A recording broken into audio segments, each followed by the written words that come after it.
Good morning. Is this on? Good morning, everybody. I'll please ask that you start to settle in as we're about to begin soon. I also please ask that you turn off any devices that may produce noise on either Do Not Disturb or Silence Mode. We'll begin soon. Thank you.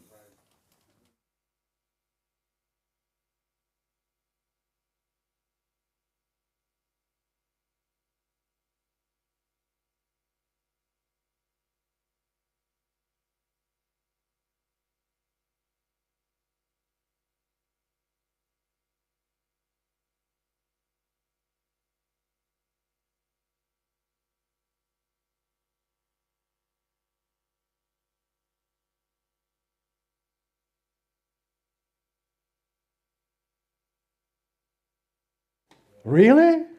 Oh, no, somebody's turning knobs there. Anyway, Patrick, can we play the video?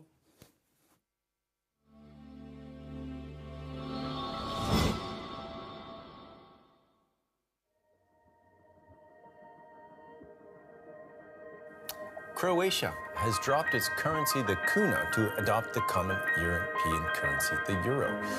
An iron curtain has descended across the continent. Behind that line lie all the capitals of the ancient states of Central and Eastern Europe.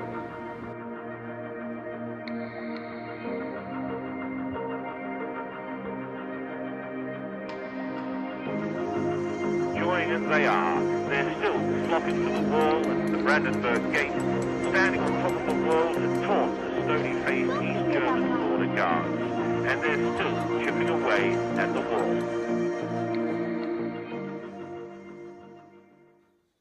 Europe, one of the most influential places on the planet with a significant past legacy, but what will its future prospects be? With both world wars being fought on the European continent and even the major battle and events of World War II taking place in Europe. After the end of World War II, the continent entered a 45-year-long tension between the capitalist West and the communist East known as the Cold War. But after the revolutions of 1989 and with the collapse of the Soviet Union in 1991, that tension just disappeared. With many former Eastern Bloc and Soviet countries joining the EU as well as NATO, the European economy keeps growing and is attracting talented people from all over the world for new opportunities and social life. However, with ongoing events in Europe and recent election outcomes in EU countries, the future of the continent cannot be decided. Hello, my name is Elias Brown. I'm a 12th grade student here at ISL and a member of the YFS series team. I would like to welcome you to the Continuum of Change, Europe's Past Legacy and Future Prospects discussion. Joining us for this session, we are honored to welcome someone with tremendous expertise in Cold War history and the modern state of Europe. Joining me, we're honored to welcome Robert Patrick McMullen.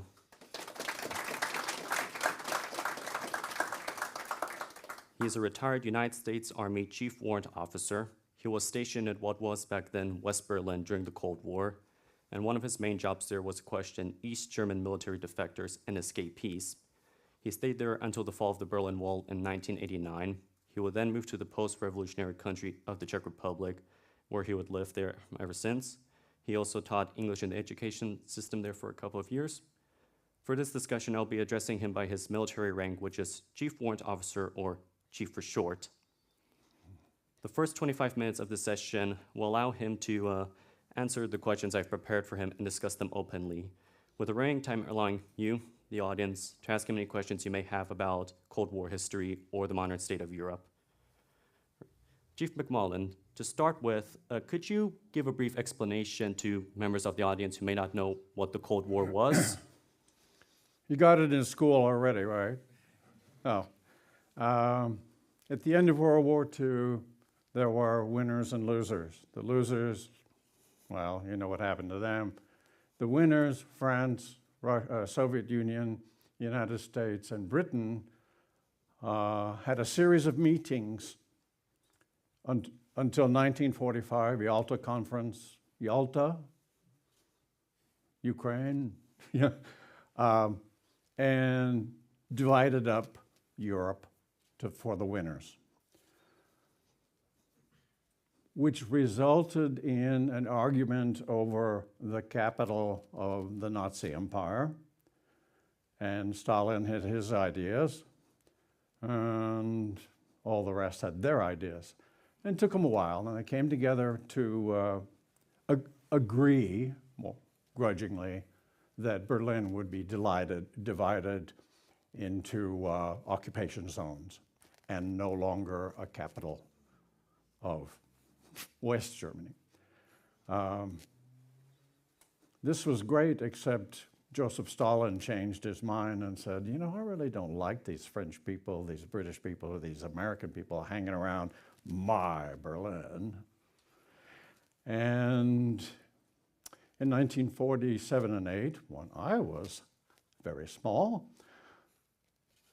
they had the Berlin blockade. No one could drive in or out, no food, no McDonald's, nothing. And with that, Joseph Stalin said, go away, Western powers. And basically the United States and Great Britain, using our equipment, kept Berlin alive for almost 24 months through winter, you know, no coal, no gas, none of that stuff. It was a very difficult time for Berliners, West Berliners. But the Americans flew in a gazillion tons of stuff, like we are able to do. And so that really upset Joseph Stalin, and from that point on, he didn't cooperate very much in the four power agreements and so forth in Berlin. And that really, I mean, obviously the Cold War covers much more history, different areas, Asia, Korea, Vietnam, all these other places. But we were at a standoff, and the Berlin Wall was erected in 1961. To follow up on that, could you share with us a bit about your experiences in West Berlin, the Berlin Wall, and the Cold War in Europe? Oh, gosh. I was actually assigned to Berlin for 2 years in charge of intelligence people. And our job was to gather information the best we could from the escapees and people who were able to decide to come west. There were special groups who were allowed to go west. If you were a pensioner, then the East Germans didn't have to pay your pension if you went west. So they would, yeah, go ahead, sure. So they saved themselves a lot of money. But there were a large number of people who would get short-term permissions for a list of reasons that I won't go into, and they just stayed. It's like overstaying your visa. And these people became refugees. We had a refugee camp, we meaning my organization. Marienfelder still exists in Berlin, and I was the top guy at the Joint Allied Refugee Operations Center, which is kind of gobbledygook for we're going to collect information on all the people.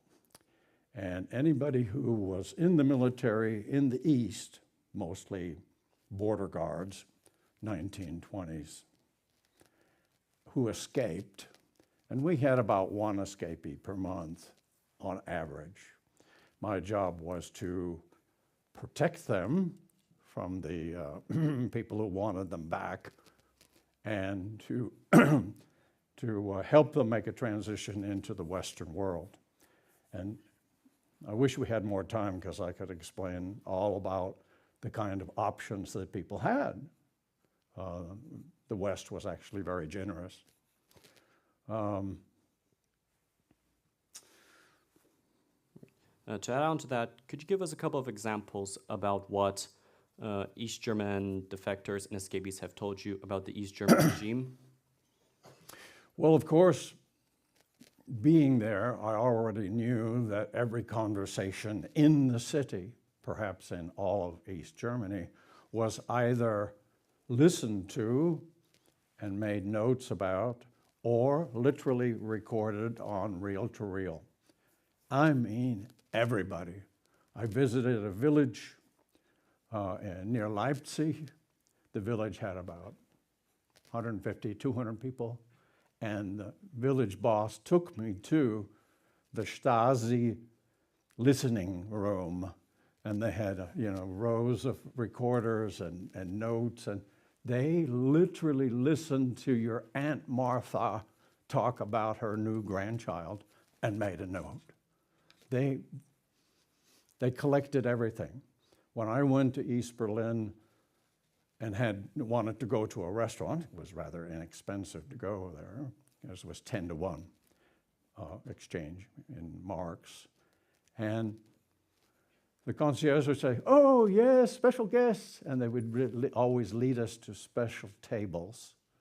And I said, "What's going on here?" You can figure it out. They were recording us eating our cheap food, Lots of good old-fashioned photographing.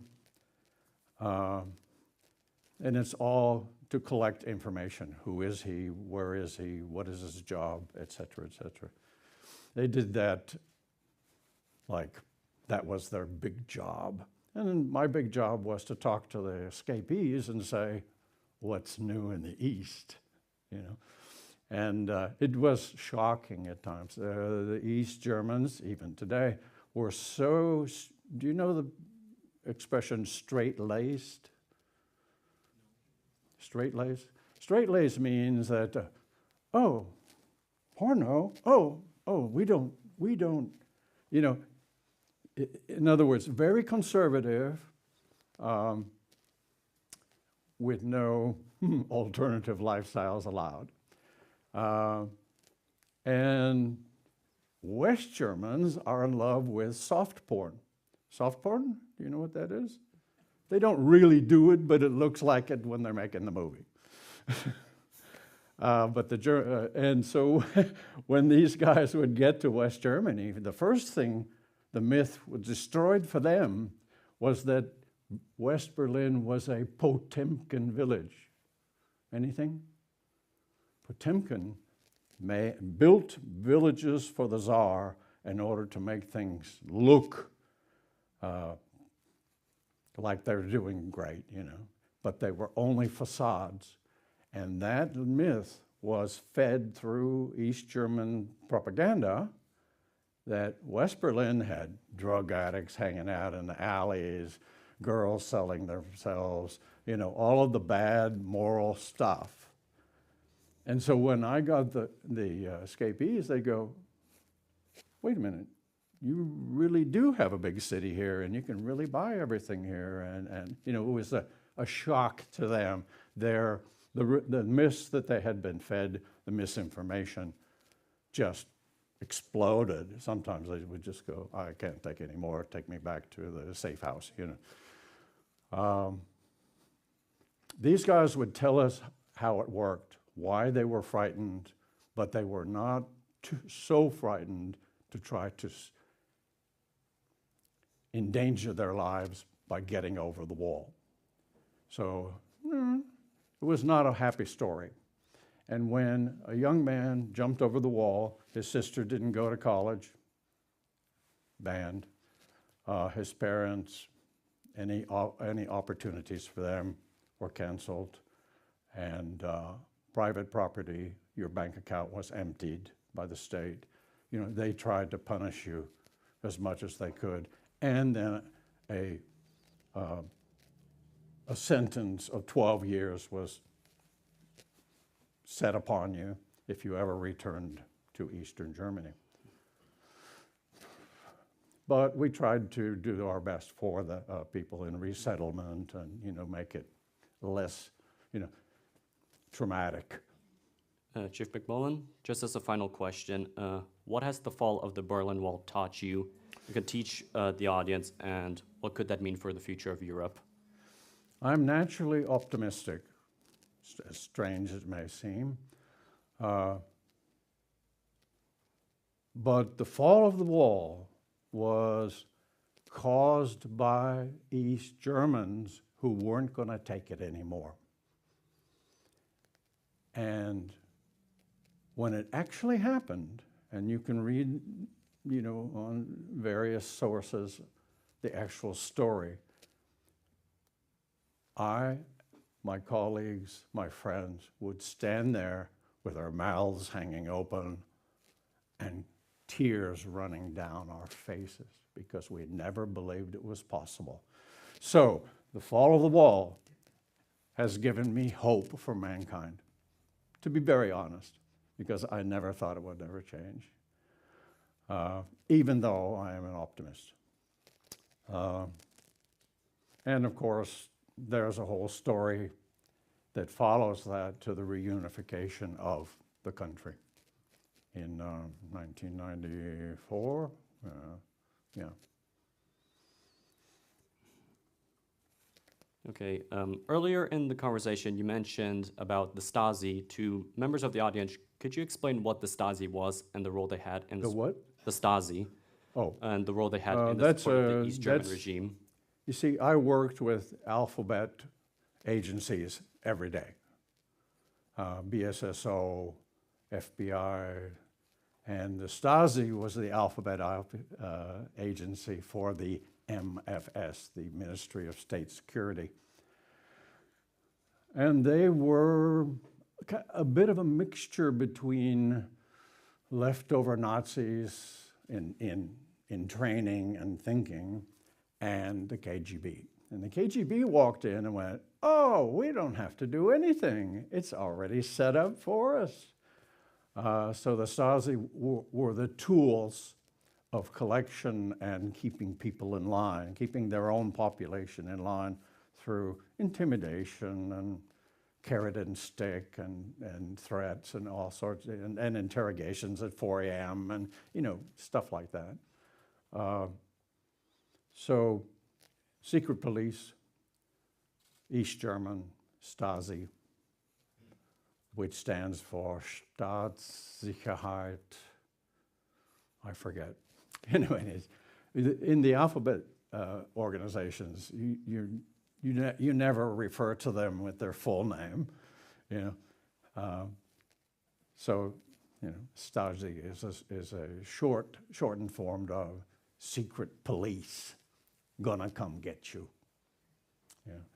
And this was not a joke for the East Germans because it ruled their entire life, the reports. And there were just myriad of reports, so-and-so went to church on Sunday, And then we invited her neighbor over for a chat. And then we interrogated their neighbor and found out that they do this and that, And the files would grow and grow. And this was standard throughout,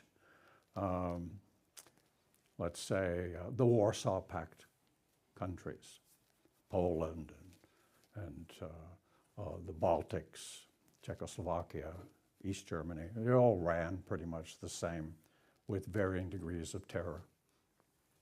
Right.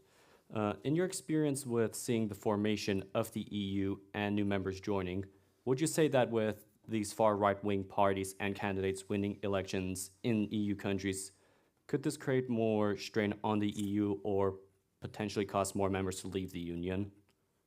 When the changeover came, skinheads, yeah, were quite prominent.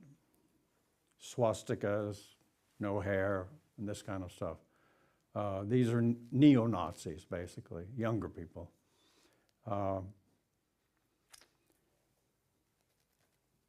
I contend that in any democracy, you're going to have parties that are a bit further right than the centrist parties. And AfD, the Alternatives for Germany, are trying to grow their power in the government and succeeding because they are playing on people's sensibilities. Oh, you've been unemployed for a year. Oh, your son can't find a job. Oh, those foreigners are taking our jobs. You know, all of these themes come straight out of the right wing. But there's still a party, there's still democracy, and if people are engaged sufficiently, you can counter, you know, their arguments. But in a lot of cases, they don't want to hear the counter. They don't want to hear the argument. They just say, it's a fact. Those Syrians are taking our jobs, you know. They're threatening our women, you know, and all of this mythology that you hear again and again from the right-wingers. It's part of democracy. And if we go to sleep and ignore it, they can take over, as in Nazi Germany. But if young people say, not in my house, they're not that dangerous to Europe. But it has to mean that there's going to be solidarity on the democratic side, because if you say, oh, we're in a democracy, everything's great, oh, pass the joint, boom, bah, you know, that's not enough.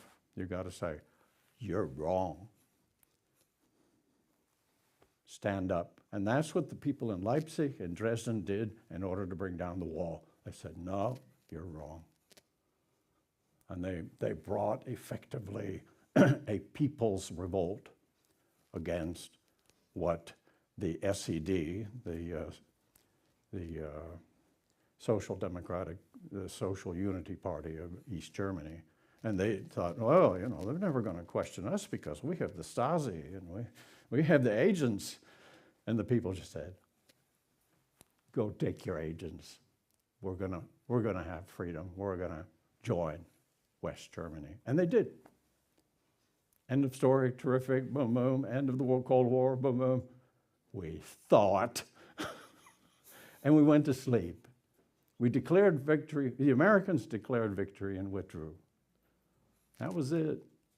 And the same guy who was in East Germany when I was, Mr. Putin, is now a pretty big character in the drama of today. And I blame it on the Americans. And they were just lazy. Oh, we're the winners, yeah, yeah, USA. But it had no substance. No substance to it. There was no exchange. There were no student exchanges. There were no industrial exchanges to help Russia to come to, you know, a democratic way of thinking. That is all I have in terms of questions. We're now going to take a 2-minute break to allow you to process all this information you have heard and to finalize any questions you have for Chief McMullen about Cold War history and the modern state of Europe.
Begin with questions from the audience. I would please ask that you raise your hand and a member of our staff will hand you a microphone.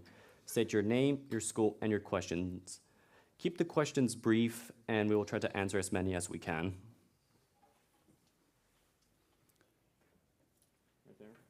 Is there, yeah, there is a microphone, yeah. I'm Freya. I'm from Zurich International School. And you were mentioning the 12-year sentence of if you went back to East Germany. Were there ever any stories of like an East German going back to East Germany? And if so, why? I will say yes, not many, because of the punishments that awaited them, but sometimes family is more important. It was very peculiar because the people I dealt with were young men escaping. They had wives and kids. And guess what? The East Germans said, oh, not a problem. 100,000 D-marks for the woman and 50,000 for each kid. Don't they call that blackmail or kidnapping or something? Yeah, it was common. It's family unity, but you've got to pay. So yes, some returned because they would get to the West and go, no, I can't. And they would go back to not good times.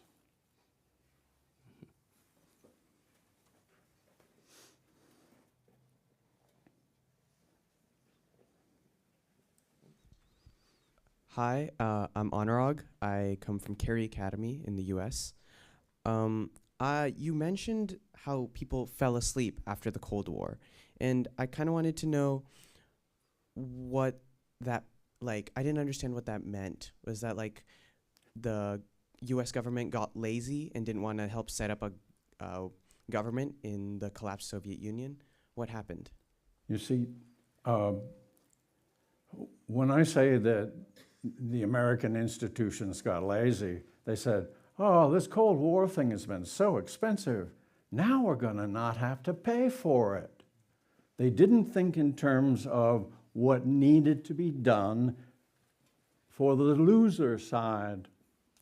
So the Soviet economy and government collapsed terribly and to some extent violently, and the people got the short end of the stick. Now, for diplomats, it's absolutely clear that you would go in there and say, what do you need?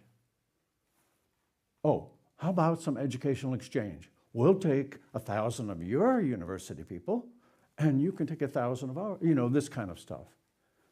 Nothing. We just went, we won, ha ha. And I witnessed the whole thing, and I just said, this is nonsense. You're just leaving an open sore for the future. Guess what? We're there. Did that help you? Yes, thank you. Okay.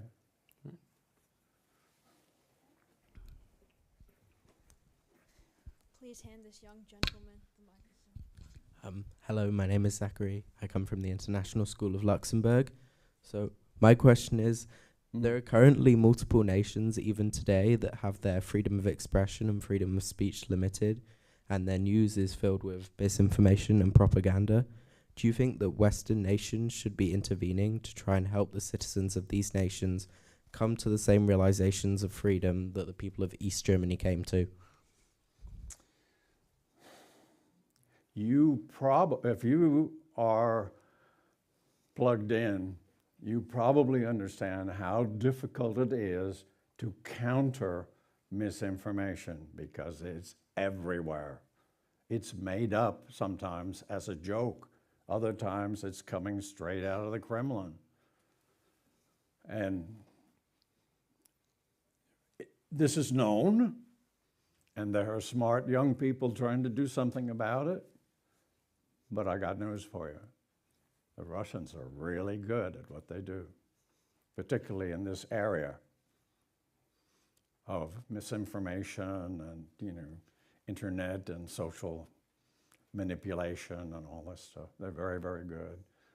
So we have some people in power who are aware of this, but whether or not they can be effective in countering it, the jury is out, I'm afraid. I hope so, but I'm not so sure. Look how we have a new president.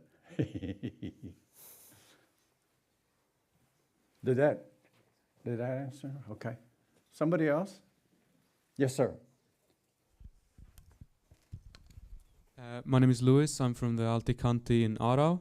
I wanted to ask if you have a special story or one specific story in mind that is very dear to you, maybe from a East Berliner refugee during your time there that you'd remember dearly that you'd like to share with us. I'm sorry, I missed the end of that. If you have a specific story that you remember very well or that is very dear to you. That a specific story of a specific Eastern Berliner. Oh, gosh. Yeah, there is the infamous disco queen of East Berlin. And we were allowed to go over and enjoy whatever there was in East Berlin, we meaning the occupation powers, and the young soldiers. And I had one young soldier who loved discotheques and went to the east, and he drove his car back with a disco queen in the trunk. And she was no longer conscious. I mean, she was totally out of it. And it was an international incident, breaking all the rules.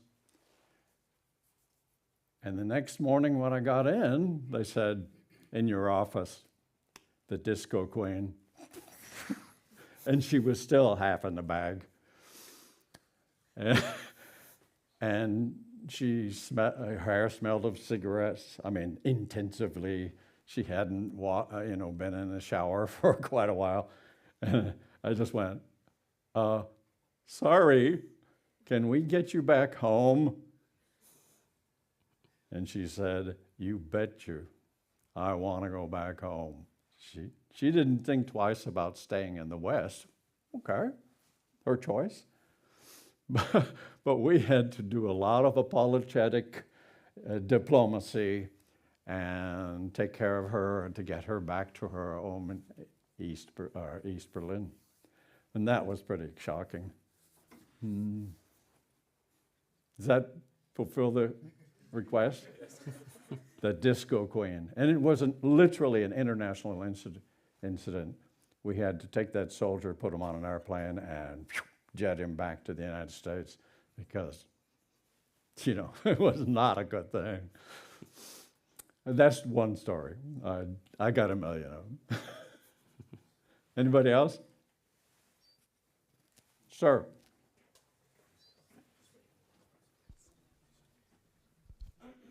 So I'm Josh from the International School of Basel, and my question for you is, you as an individual have said you're an optimist and have experienced Europe through one of it during the Cold War. Recent news about the Russia-Ukraine war say this is the year of change, and your knowledge about the Kremlin and Russia and their propaganda. Do you think that's true, and to what extent? That's a long question. Can you restate it for me? Sure, sorry. The war in Ukraine has been stated as the year of change. I don't comment about current geopolitical situations because I'm involved in it. Okay. So was there what comes after the war in Ukraine? Yeah, do you have any thoughts about that, or?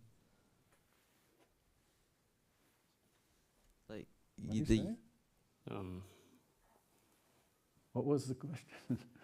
Anyway, I'm an optimist. I'm involved in the refugee crisis that has come up in the last 3 years, taking care of grandmas, grandpas women, children in my city where I live, thousands.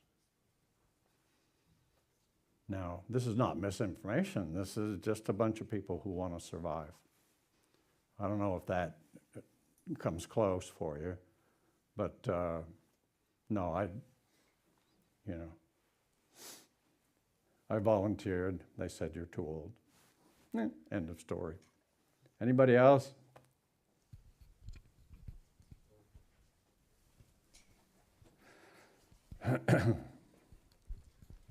I'm Clyde from the Altecanti Arau, and my question is about were there many cases of infiltration from the Stasi in like West Germany to gather information? The Stasi focused on its own people, to control its own people. The Ministry for State Security, the MFS, which is a ministry, higher in the government, they had people all over the place because they were all Germans, and they had, call them agents, in Bonn, in the old capital of Germany, in NATO, because NATO, of course, was made up of West Germans as well. And, that's just the game. You want to get the information, you get your guy or your woman into that organization and get their trust. And then you get the information you want and sometimes can do great damage. Right. That is all the time we have today, as this session is now coming to an end. Please join me in thanking Chief McMullen for sharing his knowledge and experience in this very interesting topic. I would now ask that you begin your transition to session 3, which begins at 11 o'clock. If you do have any final questions for Chief McMullen, feel free to approach him, but keep in mind of the time to get to your next session. Thank you. Enjoy the rest of YFS 2025.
Good morning, everyone.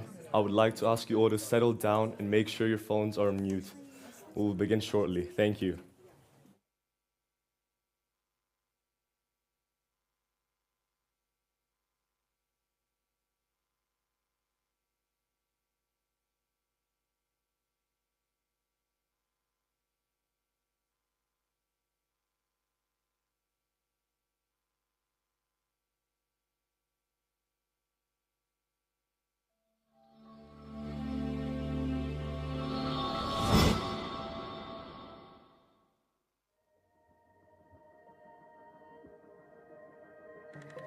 Everyone is talking about supply chain. Supply chain. Yet another supply chain shortage. The COVID pandemic has snarled global supply chains, causing massive backlogs and shortages that have some companies stockpiling goods in trailers and chartering private container ships.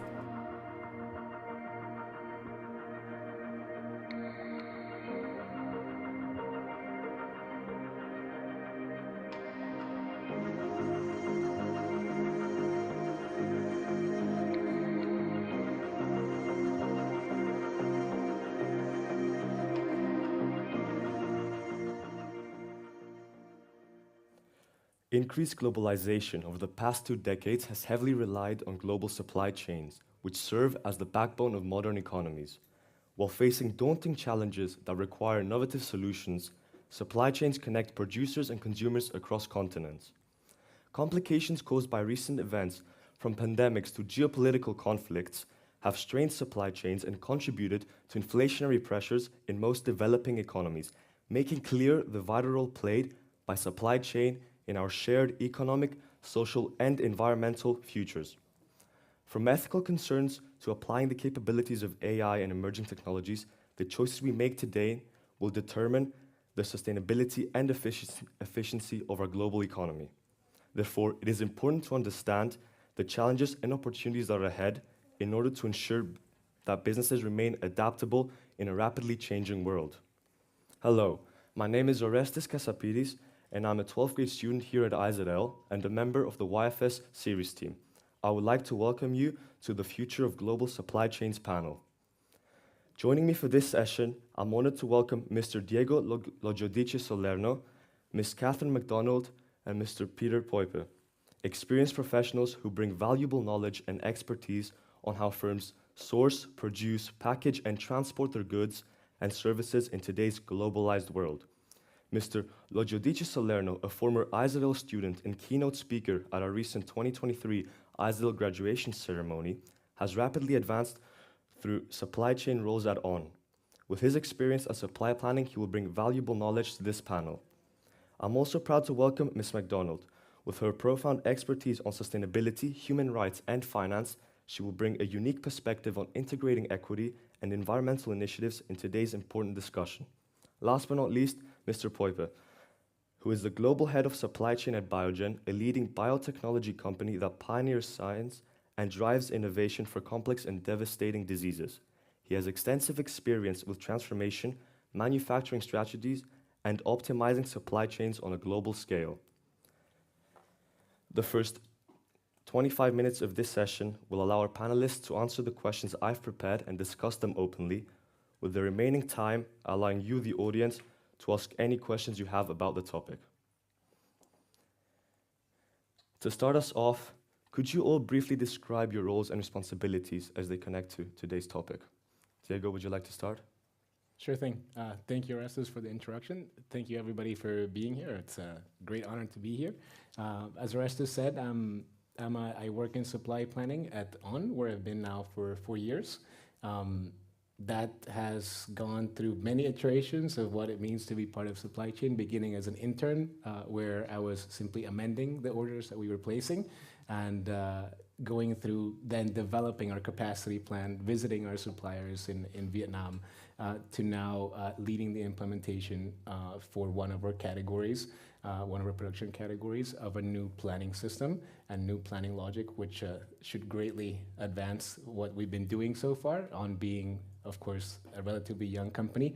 It's super exciting to see how the supply chain and the company as a whole has developed around the transformations that we've undertaken within supply chain and supply planning as well. Perfect. Catherine, would you like to continue? Sure. Thank you so much for having me today, and it's very nice to see so many people in the audience. And thanks again for the warm welcome.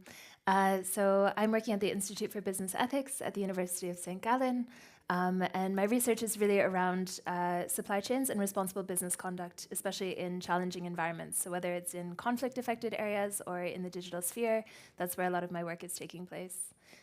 Previously, I conducted fieldwork in the Democratic Republic of Congo, looking at the cobalt supply chain and looking at environmental, social, and governance investing within the supply chain. More recently, I've been looking at supply chains in Ethiopia, so very happy to share some insights today. Okay. Peter? Thank you, Orestes, and welcome to our session today. So what is supply chain? So I would summarize it with one word: fun. Everybody agrees to that? I see a couple of people smiling. So. But to go back to, let's say, reality and position it anecdotally. So on Monday this week, we had a session with leaders at Biogen. Now, I would say people that are 15 years, within the industry. And it was a 3-hour session about supply chain. Now, they all had a different idea, of course. Now, one of my team leaders, and you referred to supply planning, she is the global lead of supply planning for Biogen. She positioned it in a very, how would I call it, intelligent way. She said, who likes to play and make a puzzle? Okay, silence in the room. There was silence there as well. And she positioned it very clearly. If you love to play a puzzle, solve a puzzle of 3,000, 5,000 pieces that bring product from a supplier to the end customer, then you're set to run supply chain. No, again, good, that says really many things, and it can go really from a creative point of view. Now, if you look at it more from an academical point of view, what does it mean? So you have a journey that is interconnected, and I think you already referred to it: plan, source, make, deliver, that brings material, components, products from a supplier all the way up to your customer. So I am in healthcare. Now, who is my customer, the end customer? It is a patient. Now, what does that mean as a role then? So I would say very simply, bring the right product at the right time to the right patient. That sounds simple, eh? Now, if you have 3,000, 5,000 pieces in your puzzle, maybe it's not that simple.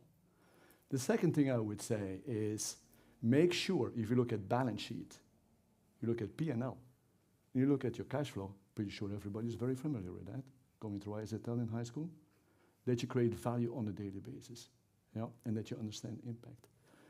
The third point I would say is make sure you understand your risks and you mitigate risk, you anticipate risk, and that goes back to what my colleagues have been referring to, what they do from a job point of view. So I think that is really another critical point. And the last thing I would say, in the morning, when you start your job, and you don't start with a smile on your face, you're not necessarily set to run supply chain. So that's how I would position it, honestly. Well, thank you so much, Peter.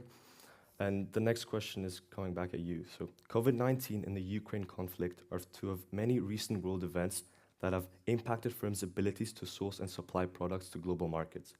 What lessons have you learned regarding the impact of global events on companies' abilities to produce and supply their markets in today's world?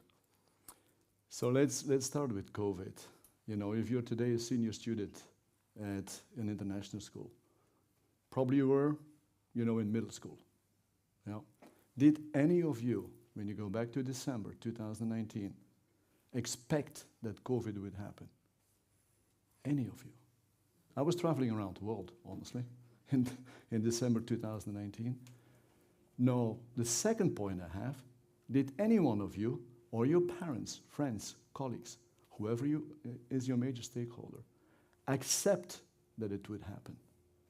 Now, if you look at the journey, all of a sudden we start to realize, December 2019, January 2020, what's happening from an information point of view coming from China, and what it did to China, and vice versa. The second thing I would say, we're at the end of February 2020, the first week of March 2020, and all of a sudden, when you open, let's say, the TV, whatever channel you listen to, you hear everything about the ski resorts and how many people got really awfully sick. Now, what that did immediately was very simple. I'm going to just give a couple of examples. This is Europe. US was a little bit further because they were over the ocean. And they didn't accept it and didn't expect it either. And they thought it would stay there at the other side of the ocean. But again, when you reflect on that, and it happens, you know, you were talking about globalism. Everybody knows the concept of Europe, which is free zone of trade. What happened? All of a sudden, there is border controls within Europe. Anybody remembers that? Border controls in Europe. Second thing that happened was panic. So no matter what your supply chain is, whether it's consumer goods, whether it's, let's say, energy, or what I'm reading, which is healthcare in life sciences, what doctors did was, in particular for, let's say, products that are critical for patients, instead of replenishment on a monthly basis, they prescribed for 3 months. Why was that? Because they didn't want any of their patients to have COVID, and honestly, they didn't want to see any patient and to get contaminated. Can you imagine how you deal with that from a supply chain point of view? Your demand multiplies by 3, and you only have 3 months of inventory. How do you deal with that? So think about that. Piece of the puzzle. Yeah. So, you know, I think for everybody it's clear. When you reflect back, and you go back to the starting session here today at YFS, you look at the horizon. Is the world changing? Has the world changed significantly over the past, let's say, 5 years? I think there's only one answer. The magnitude and also the number of disruptions, like you refer to, has increased significantly. You said globalism, does that still exist? Doesn't exist anymore. We all know that. But when you take this into account, what did that mean to supply chain if you look at the past 5 years? I take the baseline of 2019. Baseline reference, 1, pressure on supply chain, 1. Everybody can say in 2019 supply chain was simpler. So 2019, 1. The pressure on supply chain multiplied by 5, 2020, 2021, 2022. Today we're at the multiplier of pressure 3 to 4. Now, again, I am sure if you have a whiteboard or somebody is asking you, and it was referred to in the morning session as well, geopolitical events, all other events, hurricanes, weather, and so on, and they ask you to write down 10 in 2024. It's going to be easy, huh? Boom, boom, boom, boom, boom. Okay? So how do you manage that from a supply chain point of view? Now, companies that understand that and went from steady state, coming through, let's say, COVID, resilience, and now going into anti-fragility, they get in front of it. And honestly, what they do, uncertainty, complexity, they turn into a gain. Now, of course, there are multiple aspects because you were talking about Ukraine as well. So this is not just about Ukraine. This is about how you get products into Ukraine, how you get products out of Ukraine, and so on and so on. Now, one point is very simple here. The more you can anticipate your risks, the more you have, let's say, intelligence coming into your supply chain. You were referring to that as well. I think I'm going to talk about this as well. The more you are better positioned to ensure that you can continue to deliver your patients. Because, as was said, there are significant disruptions, and let's not forget, innovation, 7,000 rare diseases. It was in the video this morning, 7,000 rare diseases. And, clearly stated, is there a license for this? No. No. What is the creativity that you then build from a supply chain point of view in order to ensure that we get product to our patients? Okay, thank you so much. Now looking at another topic, Catherine. What ethical considerations should companies be prioritizing today in their development, production, and distribution of products, particularly when working with suppliers in developing nations? Yeah, thank you. And I think these are great points, especially around thinking about the geopolitical risk and also identifying, the different considerations that you have to think about within a supply chain. So I'll speak a little bit about kind of the social risks that also relate to the geopolitical situation. especially when it comes to, for example, conflict in emerging economies. So I'll speak a little bit about my research that I've conducted in the Democratic Republic of Congo. So there I was looking at ESG investments, so environmental, social, and governance investment in the cobalt industry. And within the cobalt industry, there are a lot of challenges. 70% of the world's cobalt comes from the Democratic Republic of Congo, giving many companies the need to kind of source only from this context. You have cobalt in other areas of the world, in Australia, but it's a lower grade of cobalt and it's just not quite the same. So companies are kind of bound to sourcing from the Democratic Republic of Congo. However, over the years, there's been rising conflict. There's also been a lot of challenges around child labor and human rights abuse. In 2016, Amnesty International released a report titled "This is What We Die For," discussing the human rights-related risks, but also kind of more broadly geopolitical-related risks within the cobalt supply chain in the DRC. So when it comes to thinking about ethical business practices, there are a few different ways to look at it in terms of understanding the full scope of the supply chain. So more and more, and I think Diego will speak a little bit about this, companies are thinking more about transparency, right? And looking at kind of the broader supply chain picture to really understand what's going on. And we see this across a wide range of industries. But especially drawing from the work that I did in the cobalt industry in DRC, we see a few different ways to look at this.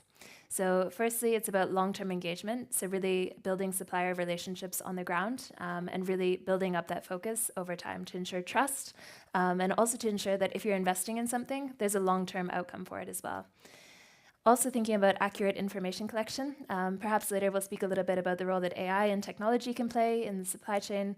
And recently we've seen a lot of excitement around blockchain and the use that that can have, especially through smart contracts. There are ethical challenges to that as well, right, in terms of data usage and privacy, but also ensuring that you're really collecting accurate information to ensure that, you know, the knowledge that's being disseminated from the ground is really relevant. And then also kind of continuous engagement. So checking in, ensuring that the viability of these supply chains is essential over time. So really thinking about how to engage in a more transparent manner can really support more ethical and responsible business conduct, especially when it comes to business and human rights. Okay, so transparency is key, I see. Yes, yeah. Okay. Now we'll be looking at the technological aspect of supply chains. So Diego, what emerging technologies or innovations do you believe will have the greatest impact on supply chain? The impact can be negative or positive. Yeah, I think kind of to build upon what Peter and Catherine have already brought to the forefront, obviously there's a lot of talk about AI, there's a lot of talk about machine learning, a lot of talk about blockchain, automation. These are kind of technological strides that we are taking across the board in any supply chain that are applicable to any piece of the puzzle that Peter was referring to, right? So it's a matter of every single piece of that puzzle can develop and improve.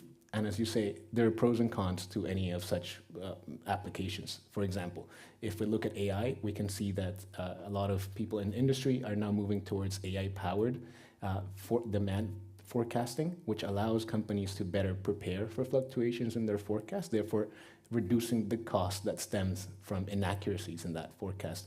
If we look at machine learning, they're applying machine learning to make sure that they're routing lead times, or that the way they're delivering the goods to the end consumer is part of a larger, more transparent experience. If we look at blockchain, as you were saying as well, about building that transparency, not only with consumers that are now becoming increasingly more active and more empowered by a consumer experience rather than just an end product, but rather buying into the experience of, hey, this is a company I believe in. This is a company I believe that their product gives me an experience that's different to another brand. In my case, we produce sports garments. So what am I as an On worker, what are we as On delivering to the end consumer that distinguishes us from another brand? And the reality is that we see that there is a more socially and environmentally conscious consumer in today's market. And all of these technologies will empower us to build that traceability, that transparency with our consumers to ensure that they can really trace back, okay, I'm buying a certain piece of whatever product I'm buying. Where is it coming from? Who are the actors at play? Are the suppliers that made this like environmentally conscious? What are the social impacts of my product being made in another side of the world and what is the environmental cost of that shipping halfway across the world. Sometimes the answer is simple in the sense that time is money. Like the more efficient your supply chain is, the more money you will save in certain processes. Alternatively, you can look at implementations of AI as something that can have quite a high energy cost. And then where is the energy being sourced? Who's paying the price for the energy? And what are basically the raw materials or the sources of the energy worldwide? You can also look at the labor impacts of, say, automating a warehouse or automating a supplier. Yes, you can manufacture a lot faster. Maybe there's less mistakes in the world that you're doing.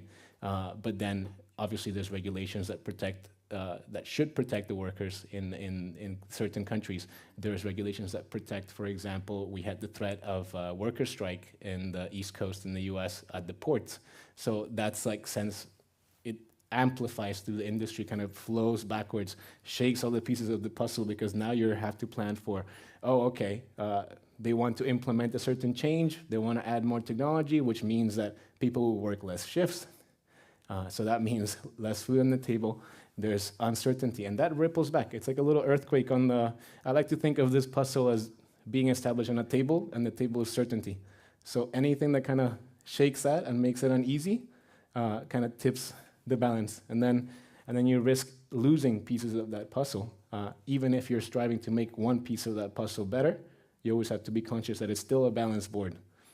Okay, thank you. Now, Catherine, looking back to what you said about blockchains, how will advancements in AI influence how companies organize their supply chains in the future? Sure. So I think it can play quite a significant role when it comes to thinking about that puzzle, right? It can play a role in supporting more efficiency, especially when it comes to forecasting, as you mentioned. Also thinking about kind of the broader geopolitical risk and thinking about the bigger picture, right? But especially when we look at industries such as the mining industry, where you have fungible commodities, so those where they cannot be kind of individually be identified, but rather something like cobalt, where when it's refined, it's almost like grains of sand, right? So it's very difficult to kind of trace across the supply chain. We see technology playing a really big role. And that's where AI, through smart contracts, for example, can support the blockchain process. So before the pandemic, QR codes were quite niche in a way, right? But now everyone knows how to use a QR code. And so it's basically like this across the supply chain, in that you see more and more companies starting to integrate these processes where, for example, after the cobalt goes from the refinery or even from the mine to the refinery, you're able to track these things with QR codes or RFID tags. And it's a really interesting way to kind of see the bigger picture and to also have this kind of technological backing as well, right? Across a decentralized network like blockchain technology. But I would caution that blockchain is not really a panacea. So I don't think we should put everything on blockchain or on AI more generally. I think it's very important to kind of think about, these long-term relationships with the suppliers, really verifying the information, right? Because with blockchain, for example, we see it as garbage in, garbage out. So if you're not putting accurate information into the blockchain-based technology, what you're getting out of it is really not applicable or relevant or helpful. So I think really thinking about it as not a panacea, but potentially a tool that can kind of support that puzzle, right? And support how we think about, the table. Maybe it makes it a little bit more stable sometimes, but not putting everything on it as well. Okay, Thank you so much. Now, due to time constraints, we'll have to finish this off, so I have one more question for all of you. What piece of advice would you give individuals willing to pursue a career in supply chains while also balancing innovation, ethics, and sustainability? Peter, would you like to start? So it goes back to the puzzle. Do you like to play puzzle or not? Yeah. But going back to reality, where are we today? We're in high school. We have a great future in front of us. The horizon is knocking on our door. So go to university, have fun. Okay? Let's not think too much about supply chain, but have fun. Okay? What I would advise when you're in university, think about the entrepreneurial aspect and what you can create from a value point of view while you're studying and while you're having fun. Now then you did your university, okay? Was it really important whether you did engineering, whether you were studying, let's say, doctor, pharmacy, or chemistry? Did it really depend where you were in business, economics, or something else? No. The answer is no. So the point is, what is very critical here, the more and more you get passionate about supply chain, is that you build your horizontal capability in your junior years. What does that mean? The more you can learn in different territories, from a knowledge point of view, the better you will be able to connect the dots, because you will understand what piece of the puzzle. The other point is, which is very important, is make sure that you have people that are standing there with you, that are your mentors, to really to coach you through your career, whatever that is. And honestly, the last thing I would say, make sure that, in particular when you go into finance and you want to grow through, is that you understand your financial acumen. No, the world is changing, the jobs are changing. I'm going to go back to one point you made, Diego. Supply chain planning. This is one of the core aspects of supply chain. No, it's much broader than that, but to come to that. What is the key role that is changing as a supply planner? It's not anymore, as you say, get some information in, get some information out, crap in, crap out, yeah? But decision shakers. Ever heard about that? A planner is a decision shaker? Sounds pretty odd, huh?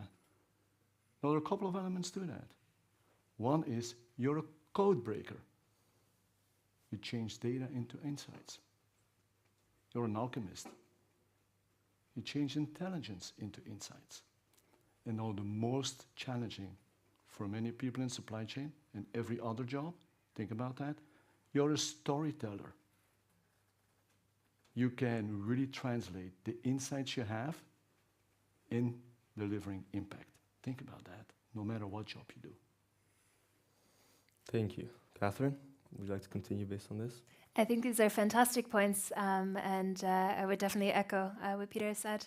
I think also it's very important to realize that there's so many different perspectives or angles in terms of thinking about supply chains, right? So you can see it this morning on the panel, we've all taken different paths, but all tackle similar issues in a sense, right, about thinking about this puzzle. And so I think there's many different perspectives or lenses that you can use for thinking about this puzzle, whether it's in industry, whether it's in academia, whether it's looking at it from an NGO or an international organization perspective. So I think it's important to kind of pursue those interests and have those, horizontal capabilities and try new things as well, because I think that brings a unique angle to the puzzle when you get there.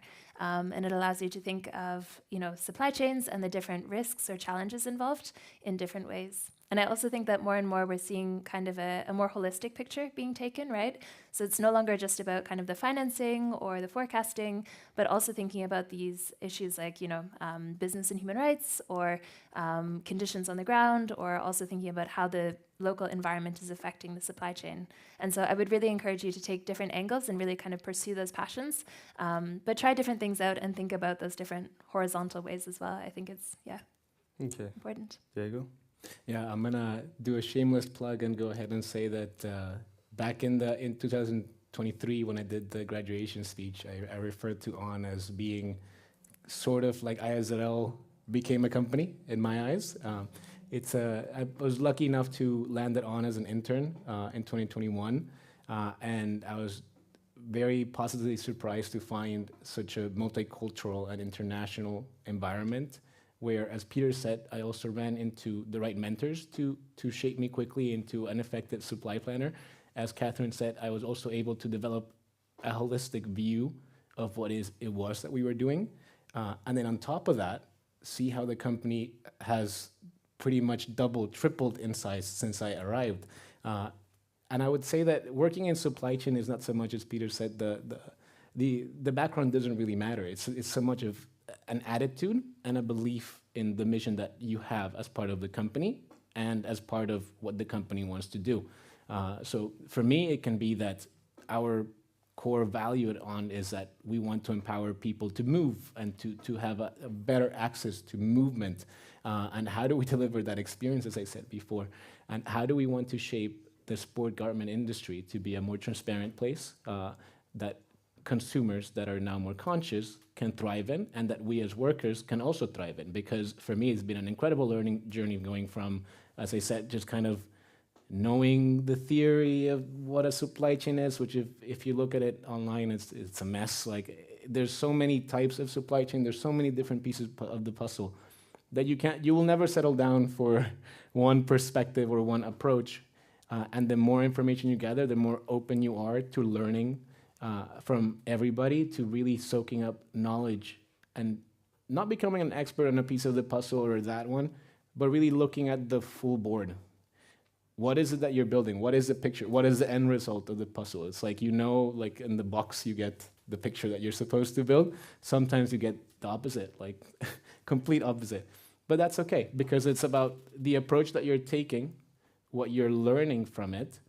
And I really think it provides you with this broad base that you can then take on any challenge that you want to after the fact. Like, it's, as Catherine said, you can focus perhaps on the sports industry, you can go to pharma, you can apply those knowledge, take it, create something new, like as we're seeing with many of the speakers today. I do believe that the values and the ways of working that you learn from such a dynamic piece of any organization are just transferable to anything you do. So I guess the big picture is what really matters here. Okay, this is what I have in terms of questions. So now we're going to take a 2-minute break to allow you to process all of this information and ask any final questions for the panelists.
And school, followed by a brief question.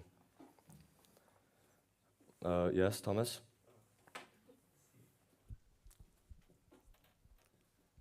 So I'm Thomas Portelli from ISDL. My question was about risk. So you said part of your job is to anticipate risk. What could happen when unanticipated risk goes unnoticed, and how much of disruption can that cause? Who's this for? Well, the panel.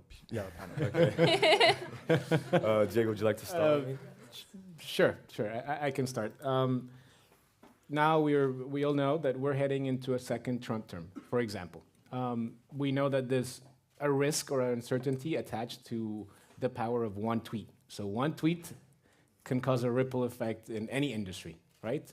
For example, if we look at the tariff threats that fly around, that has broad implications for a lot of things. And unfortunately, for better or worse, we're not going to be able to anticipate all the risk. For example, are the cost of our imports going to go up? Is the cost of our production going to go up? Who's going to incur the cost? How is that going to translate to our price at the end point?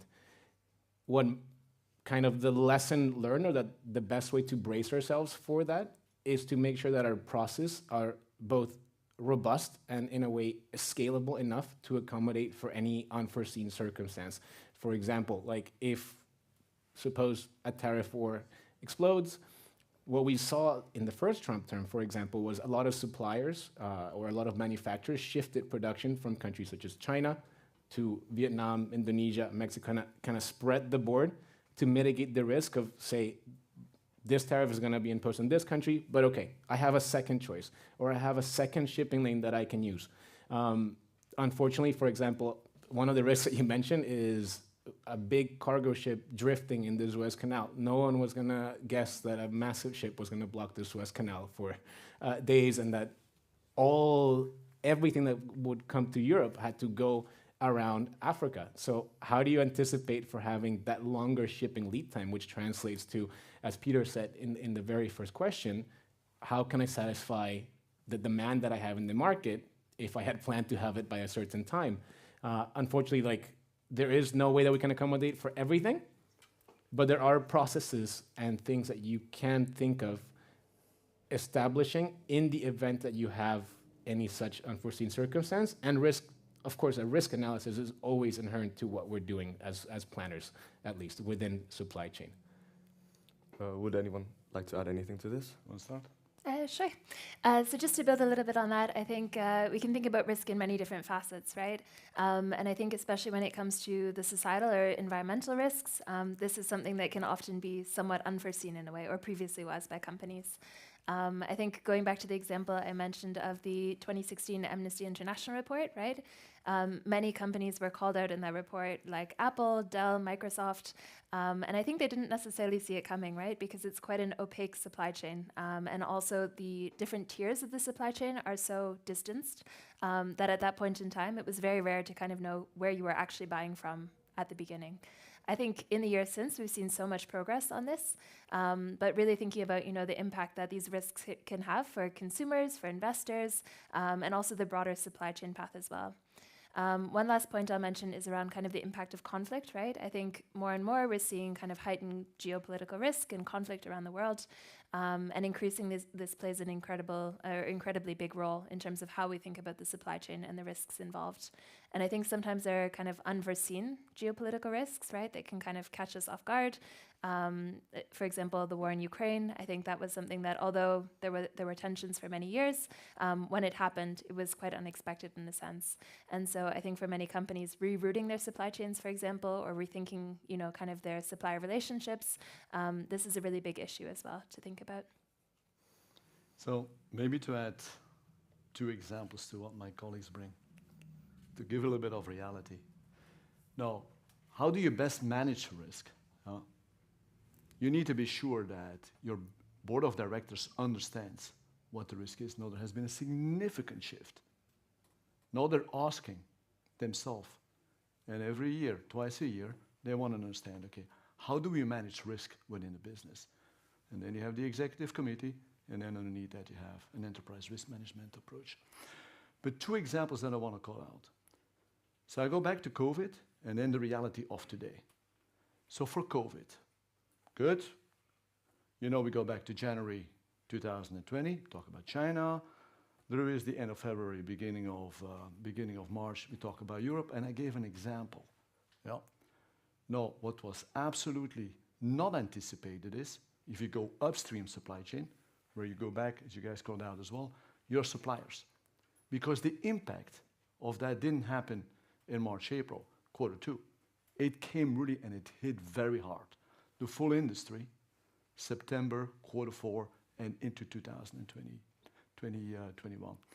Now, the reality was there that all of a sudden, there is a significant issue from a on-time and availability of products, materials, to be supplied, to be produced, and then to be, let's say, delivered. Now, why was that? Because your suppliers didn't understand the risk model of their suppliers, which is called Tier 2. And their Tier 2 didn't understand the risk model of their Tier 3. So the problem was not necessarily your supplier, the problem was the supplier of the supplier. How long did it take before we got into stable conditions, depending on the industry? 2-3 years. Now, one interesting point here, which was also a positive aspect, because many companies, where do they go? They had shifted away from standardization, and they go for unique materials. This goes back to what you said. You have a unique material, and you have a supplier, and 90% of their operations, it is standard operating model. What do you think they're going to do? They're not going to say, I'm sorry, eh? They're not going to supply that unique material. So for companies, it meant, optimize your business. Step away from that unique material and make sure you understand why do we need this, what is the purpose of it, what is the value of it, and change your process. So there was a negative, there was a learning, but there was also a significant positive impact. Now, the reality of today, industry intelligence, regulatory intelligence, and all other, and legislation intelligence. Does the legislation change every day? I think we all have the answer there. The answer is yes. Who has heard about PFAS, PFAS? Who has ever heard about that? One person in the back of the room, a second. Okay, so you guys are leading the horizon forward. Make sure you know what it is, okay? What is PFAS? Very simple. PFAS is per, poly, fluoro, alkyl components. Coming back to 2022, 5 states, 5 countries within Europe, major states, they put in forward to the European Commission, we need to ban all components that are PFAS. You know how many components that are under that definition? 10,000. So what does that mean? The legislation has not been, let's say, agreed upon within the Commission, but it's coming. So to what extent? And how do companies, from a consumer point of view, don't even want to talk about, healthcare, because it's too simple to talk about healthcare. But from a consumer industry, do you know your suppliers and what they deliver with PFAS? So that you understand your risk on how to ensure that you can still supply your product to the market, to your consumer. So this is the challenge and the learning that we need to anticipate, that we need to be agile, let's say, and be in front of it, and then make sure you have your mitigation plan in place. So anybody that wants to go into chemistry, that wants to go into supply chain, you better understand your risks. But it's an excellent question, honestly. Thank you for that. I think this also shows why supply chains are so complex, right, with all those different tiers and components. Do you have any other questions? Yes, here in the front. My name is Elliot. I go to the International School of Judo. I have a two-part question for Catherine. Did you hear me or do you need to repeat that? Okay, it's a two-part question.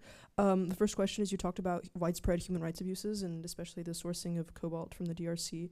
What are concrete steps that companies whose suppliers operate in the DRC take to mitigate and regulate those things? And then the second part of that is, to what extent do you believe a company is responsible for the actions of their first and second tier suppliers who are very distant from them?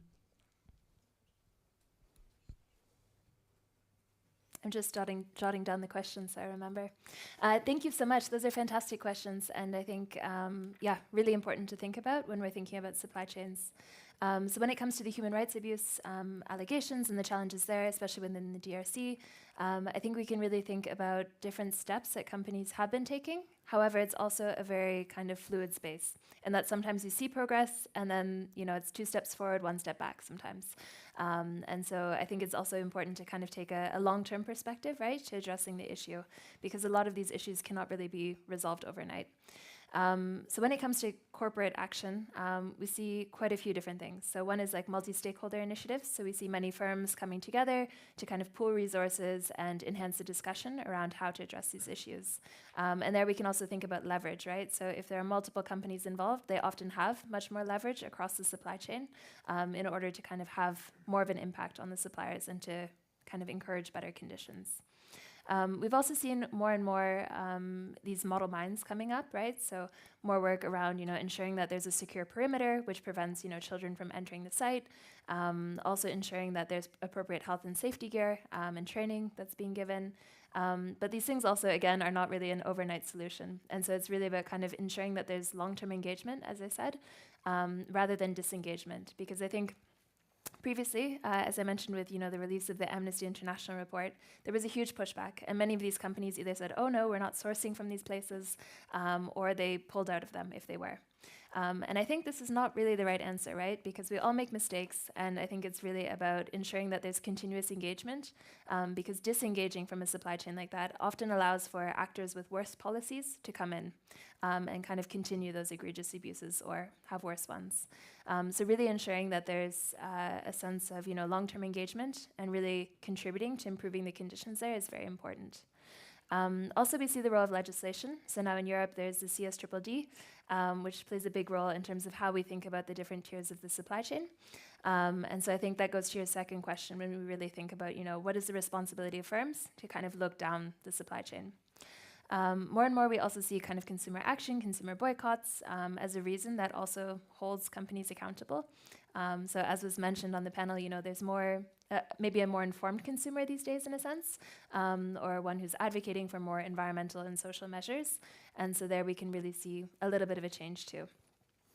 I think when it comes also to responsibility, we can go to the United Nations Guiding Principles on Business and Human Rights. And there it's really around the state duty to protect human rights, but then also companies to respect human rights, right? So thinking that companies do have a role to play, whether it's regulatory or more of a voluntary consideration, I think is very important. So hopefully that answers your questions. But if you have further, feel free to reach out. Well, thank you so much, Catherine, but this is all the time we have today as this session is coming to an end. I would like you all to join me in thanking our speakers for the time and valuable insights.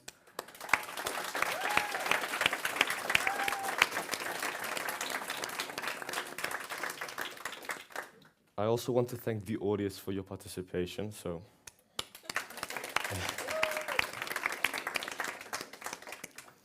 Well, I would ask you all to now begin your transition to session 4. If you do have any questions, however, you could come up to the panel and ask them in private. However, be mindful of their time. Thank you.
All right, hello everyone.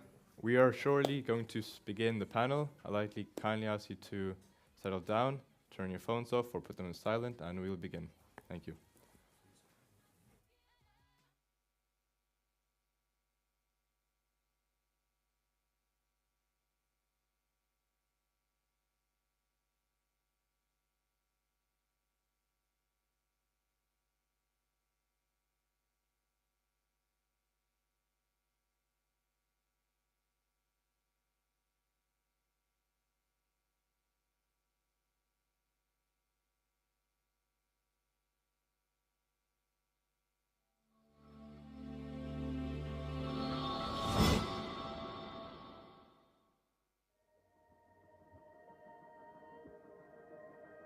What is corruption?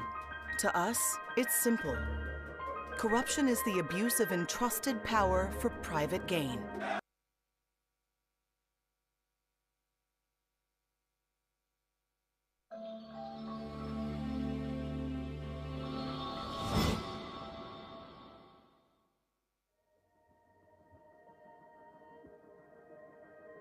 Biodiversity is a term that represents the total variety of all life on Earth.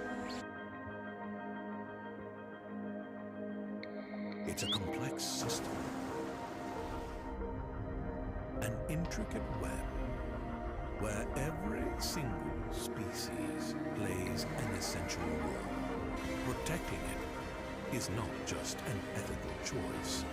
It is crucial for us and our economic system.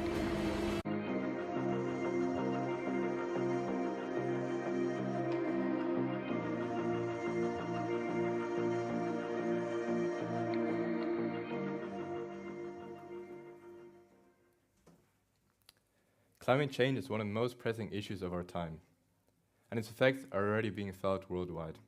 Rising temperatures, extreme weather events, and degrading ecosystems. As of today, over 1 million species are at risk of extinction, and global wildlife populations have plummeted by 68% in just 50 years. These numbers are not just statistics. They represent the unraveling of ecosystems that provide countless resources that fuel our lives, economies, and industries. Biodiversity loss is not just an environmental issue. It's a threat to the human survival.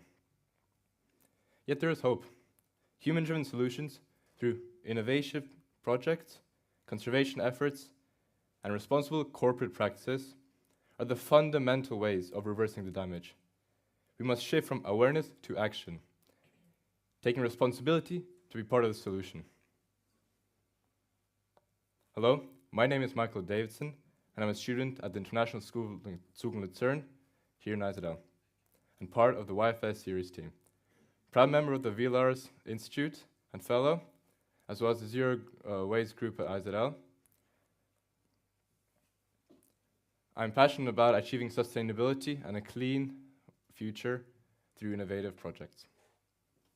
On that note, I'd like to welcome you to the Innovative Practices for Biodiversity Protection and Sustainable Resource Management panel.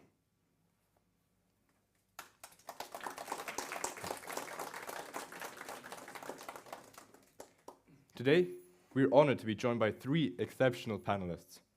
I would kindly ask you to hold your applause until the end of the introduction. On my left, I'd like to welcome Raphael Kanzig, a rental consultant with over 10 years of experience.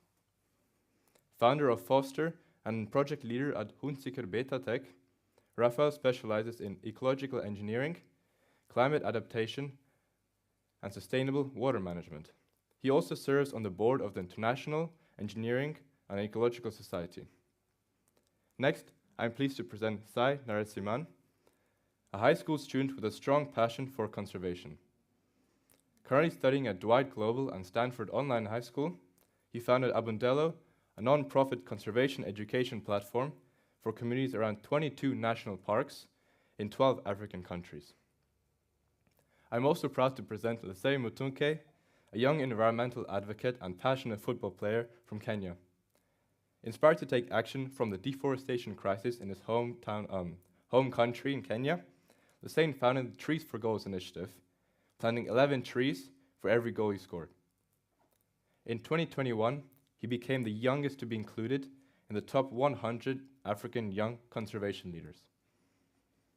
The first 25 minutes of the session will allow our panelists to answer the questions I prepared and discuss them openly, with the remaining time allowing you, the audience, to ask any questions you have in person during the Q&A session after the discussion. On that note, I believe we are ready to begin. I'd like to kick off the panel by asking all the panelists, what inspired you to take action in your respective fields? And was there a specific moment or realization that got you started? Rafael, would you like to kick us off? Okay, thank you so much. I think it's a bit loud. Perfect. Hello, everyone. I'm very proud to be part of the YFS again, like last year. And thank you very much for being invited and hosting that panel. So what was the point to take action? It was at a very young stage. So I was 7 years old, 8 years old, and my family has a house at Agrisee, which is very, very close to the place here. So, and I spent my summer holidays there. And every time I went swimming, there were some bubbles behind me. When I was swimming, there was the line of bubbles. I saw where I came from, and I knew where the spot is where to go back. So, but I wasn't sure whether it should be like that. So I tried to find out as a 7 years old. So why are there bubbles in the lake, and where does it come from? It was from manure, from agriculture, and I thought that this wouldn't be right. So I tried to fix that by imagine to plant a biogas digester at beside the lake at 7 years old. So I knew it was not possible. So when I was in about your age, I saw the book Limits to Growth from the Club of Rome. I'm very, very happy that not everything went as they proposed, but it inspired me a lot. So it showed the limits that the way we are living is treating the globe.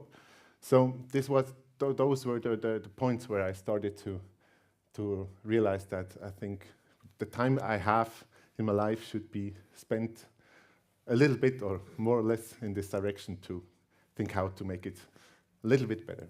Mm-hmm. Sai? First of all, thank you for the wonderful introduction, and I'm very thrilled to be here. I would love to start with a little bit of a background, a little sort of story to start. So when the first large animal and dinosaur fossils were discovered in the 18th and early 19th century, the world was introduced to the idea of extinction. It was a sudden shift, proof that species can not only disappear from sight, but vanish entirely from Earth. One might think that such a revelation would have sparked immediate action to understand and prevent this extinction. Yet conservation science, as we know it, didn't emerge until well into the 20th century. And only in the recent decades, the recent years, have we begun to recognize the true scale of species loss. But times are changing. Today we are introduced to new technologies with AI, growing tools in conservation, which can make a tremendous impact on the efforts we can complete. So with this in mind, I've been very fortunate to visit many national parks throughout my life so far. And in every national park I visited, I've noticed such beauty and something I want to preserve for the next generations. With this in mind, about a year ago, I participated in a competition called the Earth Prize, which I unfortunately did not win at, but that left me with a motivation to want to grow this project. And since then, over the past year, I have tried to grow this project in environmental education with this idea that to prevent extinction of more species. And yeah, that's a little bit of background of why I started my project. Thanks for that, Sai. Hussein, would you like to add something? Right, actually, just on that point side, I got to visit the Kenyan National Park for the first time this year. So maybe your work can be able to make me get there and see the animals again. All right, so I appreciate you for that. Yes, my name is Lesem Zinke. It's my first time here at YSF, so I'm excited and thank you guys for your time. To answer your question on what inspires me, just a little bit of backstory. Back at home in Kenya, we grew up kind of really environmentally conscious, been planting tree seedlings before I mean, since I was even smaller than the tree seedlings I was planting. And that kind of helped me grow a connection with the environment. This particular kind of moment that struck me was a time when they had cut down a kind of monumental tree in my neighborhood. And that's when I really realized the emotional connection I had, because I was crying for my mommy when they cut down the tree.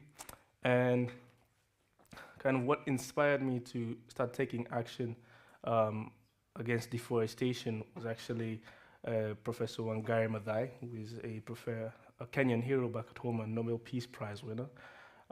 Rest in peace, her soul. And Wangari Maathai talked about this story of a hummingbird, and the hummingbird story is basically this bird that there was a forest fire in this forest, and all the animals were running out of the forest. And then, like the little monkeys, they saw this bird, little small hummingbird. I'm not sure have you guys seen a hummingbird before? And so they're really these small birds with the little tiny beaks. And what it would do, it would go to a little lake nearby the forest and dip its beak and go to the forest fire and drop it and do those rounds, coming back and forth and back and forth. And all the other animals were in disbelief, like, what is he trying to do, you know? It's a big fire like in Los Angeles. And really the meaning behind the story was the importance of doing your little thing, because obviously the elephants could have done with its trunk and collected a lot more water, but that didn't stop the hummingbird from trying to save its home. And really that's where my inspiration came from, Professor Wangari Maathai. Yeah. Yeah, thank you. I think that resonates a lot with our issues today and how we approach challenges. So thank you for that. Now I'd like to move on to the importance of biodiversity on global industries. I'd like to direct this question to Raphael and Hussein. How do our current economic systems and industries depend on biodiversity? Hussein, would you like to start? Right, it's a brilliant question. Actually, just a bit more background as well. So you guys are really getting to know me here. I studied business and sustainability in IB back in UWC Maastricht. And how biodiversity is really impacting, or what I was really taking the time to learn. We focused a lot on kind of corporate social responsibility, and this goes to take kind of what role do businesses in industry, different sectors in the industry, what role do they have in preserving the nature and the environment? And I was looking at hospitality, and we were looking at how can they make sure that they don't exploit kind of the natural resources within wherever they are hosted, and kind of are they building this sustainable culture within the community that they foster, meaning where are they sourcing their food, for example? Is it local markets, or are they importing it?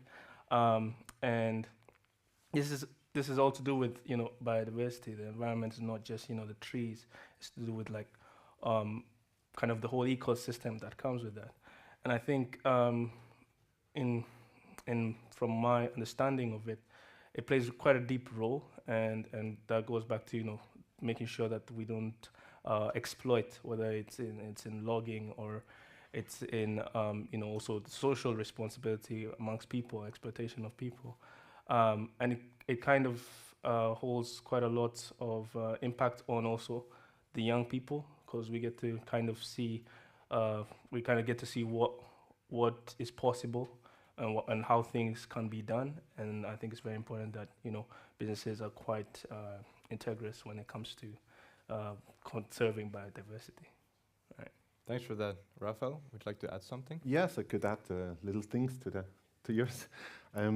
Nature provides a lot of ecosystem services, so really a lot, such as flood control, such as pollination. Those are things nature can do better than we can, and we should leave nature to do it. So we should partner up with nature and really let nature do its services. Nature isn't doing that for us. It's doing because it's their natural habit or the goal. So I think we depend more on nature than we believe or we want to believe, and I think we don't value it as much as we should. so we can do better. Yeah, I would agree to that. Now, shifting gears to the importance of education in tackling such a global issue. Sai, your project Abondello incorporates technology in order to foster learning. What role does technology play in making conservation education accessible to communities? Yeah, great question. So there's three key parts that we use in terms of technology. So currently there's not a ready-made curriculum for conservation education. So what we've been doing is actually using artificial intelligence to take different resources from existing organizations and also just from the web, and essentially using AI to structure a full year curriculum. And it's a difficult task. It's not an easy thing to do, and technology plays a major role. Without it, we'd be working long hours trying to hand pick and decide what goes into the curriculum.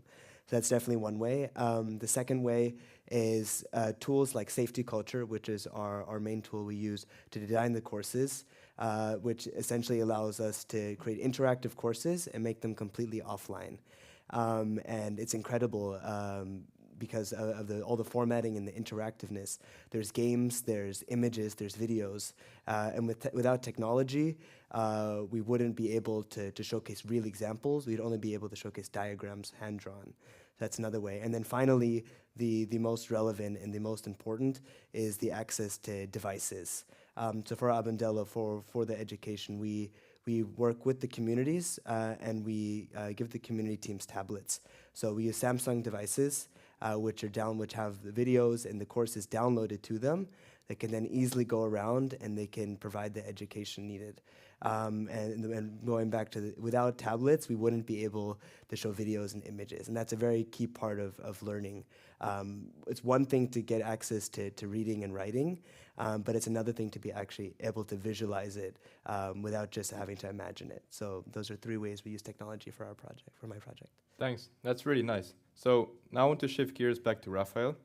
In your work improving water quality using eco-technologies, what are some of the most effective methods you've implemented? Well, to the topic of ecological engineering, this is really to partner up with nature. So we do have needs, we have to cover that needs, and as said before, nature has a lot of power, so we can really partner up with that power to conserve nature, for cleaning water, but most important thing is that we provide also space and everything needed for nature so that nature can really provide its service. I think this is the most important. I had projects also in cities where to manage spaces that nature can thrive and provide its ecosystem power, such for climate adaptation, like heat effect, or to clean the water on site. Yes, those are the achievements I got, and also one of the most important achievements for me is to work on aquaponics. Aquaponics are two systems where water is in a closed loop system, and you can provide farming fish on land to source a very healthy protein source, and also to clean the water from the fish. The fish, they make the water dirt, so can you use the dirt to grow plants with that dirt. So there are the most important thing in ecological engineering is closed nutrient cycles, closed water cycles, closed cycles in general. So there you can reduce waste, and you can use the things that appear for something else, because nature understands it very, very well, how to manage closed cycles. This is very important to adapt to our procedure, to our practices. Okay, thank you, Raphael. Now going to the topic of achieving change, I'd like to wrap up this panel by asking the final questions to all the panelists. What systematic changes are essential to achieving successful biodiversity conservation on a global scale? Sai, would you like to start us off? I'd say definitely starting at the roots. I think that's a very important part. National parks play a critical role in terms of ecosystems around the world, and in order to preserve national parks, it means to work with the communities. And the important thing there is to not enforce, but to work with the community. So one of the big systematic changes that needs to happen is to work more with the communities rather than just enforcing things on them. So that's one of the key parts of this project, is that we ask the communities, what do they need? Instead of just giving them a curriculum and giving them the devices, we are actually trying to show job opportunities. We're trying to show the relevance of the national parks in their daily lives so that they see economic benefit. Because in the end, they're also trying to survive. And a lot of times they're rural communities in Africa, in Asia, in South America. In order to make large-scale change at the company level, especially in the business world, it really means working at the roots. That's definitely my answer there. Hussein, would you like to maybe connect it in a way to sport? I see that you're also a very passionate football player. Yes. Yeah, actually, just to add on what Said said, I think what we need to do is kind of change the conversation around addressing these issues. And what I mean by that is what my project, Trees for Goals, is trying to kind of do is inspire the mindset. And so letting people know that you don't have to be an expert in these fields to kind of make an impact. You don't have to go and study 4 years of environmental science. You can have an impact just within your own sphere of influence. And I think that's kind of the most important, as I said, the grassroots, starting at the grassroots change. And then the second thing is just kind of fostering a culture of innovation and mentorship. Because as well, when I started Trees for Goals at the age of 12, in Kenya, the life that people work towards is you go to school, you get good grades, you go to university, you get good grades, you get married, you get family, and then you live happy ever after. And so kind of going against the society norms where you kind of trying to bring something new is not really encouraged. And so I wasn't able to find some mentorship. And so kind of creating spaces for young people to then engage with either their teachers or their peers, and this collaboration can then bring about collective action to then make a difference. And in sports, obviously, sports is everywhere. Sports is, I think, the best way to connect, inspire, and change our planet to create a greener future. Thanks for that. Raphael, would you like to add something to conclude? Yes, for my conclusion consists on 3 points. So I think we should work on recreation of lost agricultural land to reduce the stress on deforestation, on forests. That's the one. The second is we should value the concept of ecological infrastructure. This is a concept Switzerland developed in 2012 with the goal to interconnect biodiversity hotspots such as national parks and other valuable spots in Switzerland, and to create spots between so that the ecology can interconnect and strengthen its power. So this is a concept which is growing in Switzerland, and we want to be ready in 2040. So to interconnect all the original paths of the bigger animals and of the smaller ones, and this is very important to interconnect to strengthen ecological services in total. And the third is, as you said, we should change point of view. We shouldn't talk about biodiversity as a patient in hospital. So what to do? Who should pay? Who should treat? No, it's our partner. So we should leave space for that partner. We should take care. We should foster it so that we can profit and nature can profit from our action as well. Yeah, thank you. I like the part where you mentioned being interconnected and being part of the solution. That is all the time we have. Oh, sorry. That is all the time I have in terms of my questions. We're now going to take a 2-minute break to allow you to process all the information and to ask any final questions you have for the panelists. Please raise your hand, and we will pass on a microphone to you. We kindly ask you to keep the questions brief, and I'll get to as many as I can.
Can we make a group vote at the end? I think so, yeah. Maybe after. Okay. We will now begin with the questions from the audience. I'd like to ask you to please state your name and school, followed by a question. Yeah. I have a question for Sai. Is that Zach? I quite didn't get what company did you start, or what do you do? Yeah, of course. So I started an initiative. It's called Abundelo. It comes from 3 Zulu words meaning nature, youth, and learning. And it is an initiative partnered with African Parks, one of the leading conservation organizations in Africa. And essentially what we do is we create the content, we put together videos in an offline version, which then goes onto devices, which are then distributed to national parks, currently in Africa, potentially expanding later, but we're piloting in 5 national parks in Africa, managed by African Parks. And essentially what happens is the tablets go around to the communities and to the schools, and the students are given a lesson that's very interactive. They get to discuss, and that goes on for a full school year. So yeah. Right. Any more questions? Yeah. I have 2 questions. One, because you're both so young and you have done so much, I imagine that there are a lot of people in the room who have a lot of ideas and don't feel like they know where to begin, or maybe they think no one thinks they have a good idea. And so what was it? I know he kind of asked this question, but I'm curious. Did anyone tell you, oh, that's a really dumb idea? Or did you have any trouble getting traction? And if you didn't, what would you do if you had trouble getting traction on your idea, getting people to kind of support you and follow you? And then I have a question for you if I have time. All right. I think I'll start with that. That's a great question. In the journey of kind of starting Trees for Goals, I think there's been a lot of ups and downs, obviously. One of the main hiccups, of course, was myself. And what I mean by that is I had a lot of doubt, of course, opening up the project to different schools and my friends. I remember the first time I brought my football club, actually, to plant 700 trees. And I remember we did a small survey before with the tree planting of how many people had planted trees before. And 80% of them, I think we were maybe 22, so 80% of them had never planted a tree before. And it was nerve-wracking for me because I was thinking, okay, it's maybe just me who has this passion because I grew up, tree planting, I grew up around nature, and maybe these guys won't be as passionate about it. And then when we got to the forest, we did it in one of the local forests, Karura Forest, and we managed to plant 700 trees in under an hour. Wow. With 22 people. And for me, that was kind of one of the points in the journey of making Trees for Goals that made me realize that, it's these people people are there, they're ready to take action. They just maybe don't have the guidance, or they don't have an idea of how to do it. And I think, just to answer your question in terms of did anyone call it dumb? No, I think it was just myself that kind of was fear to start it. But again, there's no right or wrong way to start it. You can start and fail, you can start and make mistakes, but whatever you do at the end, just start. Right. Adding on to that, just 2 small things. I think definitely also I had a lot of self-doubt because I had so many ideas. I thought, I want to do this, I want to add this new feature. And I think the biggest thing for me was actually saying, start at the basics and see if that works, and then grow from there. And then the second thing, to get back to your question on actually starting it, is go out in the world and and on LinkedIn, on Instagram, and connect with people. I think that was one of the biggest things for me, making posts on LinkedIn, making posts on Instagram, so that people actually heard about it, they reached out. I got to meet with a lot of different people in conservation and other areas and just get ideas. And I think that's a great place to start in terms of building an idea. Yeah. You mentioned these connections that are starting in Switzerland, these biodiversity connections, and I imagine you're talking about some of these pathways across highways for the deer. That's what. Are there any other connections you can share with us? I'm just curious because I don't see enough wild animals in Switzerland. Yeah. Okay. Of course, it's not only for the bigger animals. It's also for all the wetlands, to interconnect the wetlands, interconnect for insects, interconnect for aquatic animals. Very important. There are many spots well known, but it's not known where they come from. So the interconnection is very important to really enlarge this network. So no, it's for species from small to big. Of course, the most obvious are the pathways over the highways, but yes, it's a whole concept for smaller to bigger animals, and the most important one is in where the people are living, because in the cities and in the towns there are so many streets, there are so many there are so many small things which could be built different so that animals could pass better. Of course, light pollution is a big topic, not that easy to manage. But it's a whole concept for the whole known species. So is it like implanting pathways? Is that what you mean? Or I don't physically understand what it is. Well, sometimes the animals have to travel, and if the spots are too far away, you have to create spots in between. Okay. So that's one of the main goals, to make some. It's in German it's Trittstein, like if you. Sorry? Stepping stones, right. In English, it's to create stepping stones on the right place so that the animals can travel without dry out, whatever. Yes. International audience, yeah, please. Any more questions? I'd like to be pink in the middle. I'm Mariah, and I'm from St. George's International School in Montreal. And I was wondering, what can students and kids do to protect biodiversity and help? That's a great question. I'd like to direct maybe to the Seine, as you started planting trees at just 12 years old. Would you like to give some insights?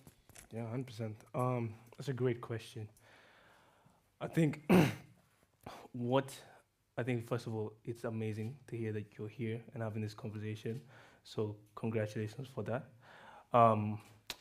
One thing you can do, obviously, I would advise, is to plant some trees. And that could be whatever. When I plant trees, I usually try to plant indigenous trees. And the reason for that is because the trees from home encourage undergrowth, and that therefore brings biodiversity. And so if you could plant trees that are from your country or from your region, that would really help with the biodiversity. And also do some fruit trees as well, because then you get to kind of eat the fruits of your labor, literally. And so, yeah, that as well as, just talking about it, sharing about it within your other peers outside of school would be a great way for them to just know and just be more environmentally cautious about where they're dropping their trash, for example, because that also has an impact on the biodiversity and the environment in general, right? Quickly adding on to that, based on the keynotes speaker this morning, all the initiatives that are going on at International School Zug Luzern, I definitely think building on that, start by talking and get a group of kids together and look at your school, look at the areas of difficulty, whether that's energy, whether that's waste, whether that's even just building more gardens and more biodiversity around the school, and then build a team, build a proposal, run it by higher level teachers or directors, and then try and take it off from there. And I think International School Zug Luzern is a great example based on all the incredible initiatives that go on here. So. Rafa, I kind of wanted to ask you this question as well, going back to what Sai mentioned. So as an eco-consultant, how would you approach this question, or how would you give an insight? Well, this was a perfect answer, plant a tree. Or if you have access to a garden, if it's yours or your uncle or your grandfather's garden, plant a tree. Plant something, create space for nature. This is something you can do now, today, tomorrow, and you have reached already the first step. As you said, make little steps. Don't expect to start with 100% of your life goal tomorrow. Just start, do it, and inspire others. Perhaps, as you told, do it as a team. Like to start an initiative, we plant 100 plants every week, whatever, in our town, in neighbor's town, perhaps, whatever. Just the small steps count in biodiversity already. And the diversity of planting counts as well, but that is already a little bit advanced, but just start. Yeah, thank you for your insight. I saw a few more raise of hands. Would anyone else like to ask a question? Yep. It's difficult to know which question to ask with such an inspiring panel and expertly moderated too, I must say. But I'm going to go back to your connections with nature, which I think you described at the beginning. Raphael, if I understood you correctly, you talked about a scientific connection, wondering what the bubbles were behind you when you were swimming in the lake. Asai, you talked about a technological connection. How can you use technology to do what you do? And Lysaine, yours was much more emotional. You talked about crying when they cut down the monumental tree and asking Mummy what's going on with that. How important is that personal connection, and what other forms can that personal connection with nature be manifested in people?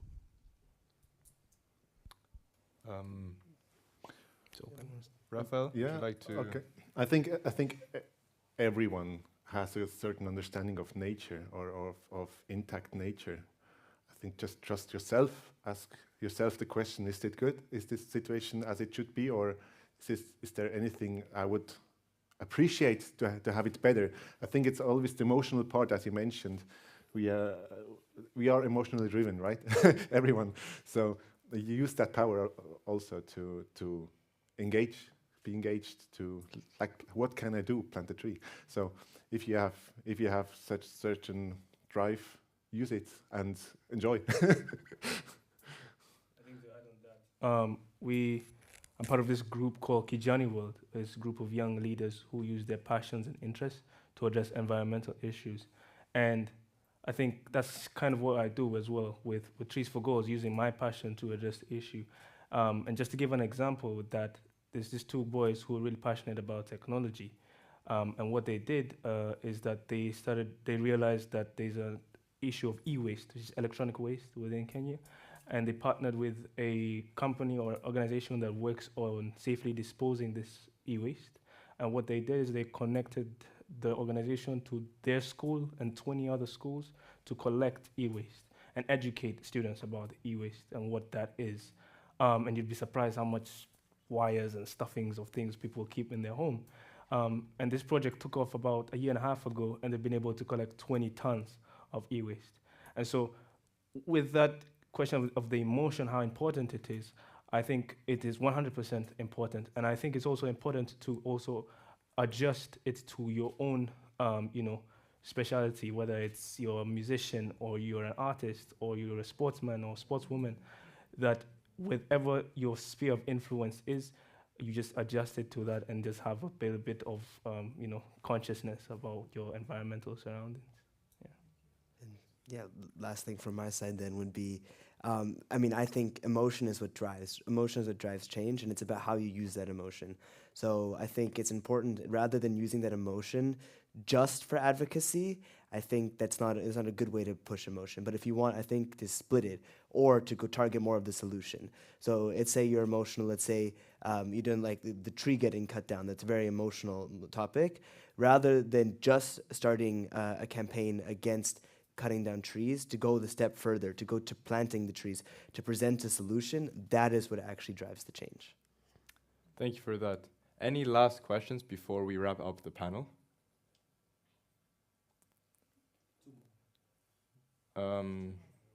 Sure.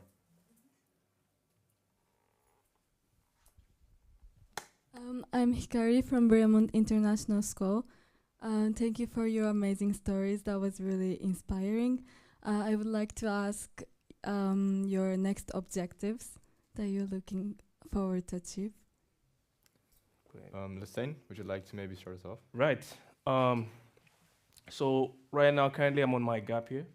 And what that means for me is I'm working on scaling up the project, and that is getting more schools around the world now to more an international platform to get involved or adopt the project into the institution, reaching out to more football clubs as well. And actually, we are open to partners. And if you know, if you guys know any schools, or of course you guys come from so many different schools, but we're now taking it to the next level, and that means just different structures on the website and kind of creating this community of just young aspiring youth that want to make a difference in their community. Yeah. Well, unfortunately, that is all the time we have as today. The session is coming to an end. It's clear that the path to preserving biodiversity requires innovation, collaboration, and a shift from awareness to meaningful action. As we leave this panel, let's remember that each of us has a role to play in protecting the ecosystems that sustain us, and that solutions are within our reach if we act with urgency and purpose. On that note, I'd like to thank the audience for your questions and participation, and let's put our hands together for the amazing panelists and their insights.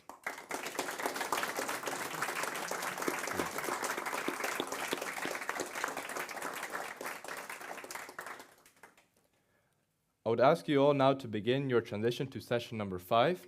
If you do have questions for any of the panelists, you are free to make your way to the stage, but please be mindful for the time you have to get to your next session. Thank you, and have a great day.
Hi, everyone. I would like to please ask you to settle down and turn your phones off. The panel's about to start.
What is corruption? To us, it's simple. Corruption is the abuse of entrusted power for private gain.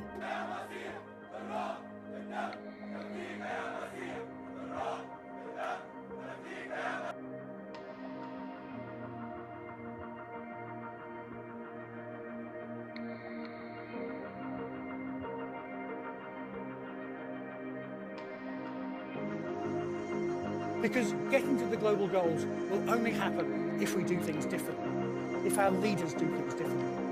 And for that to happen, that needs us to demand it.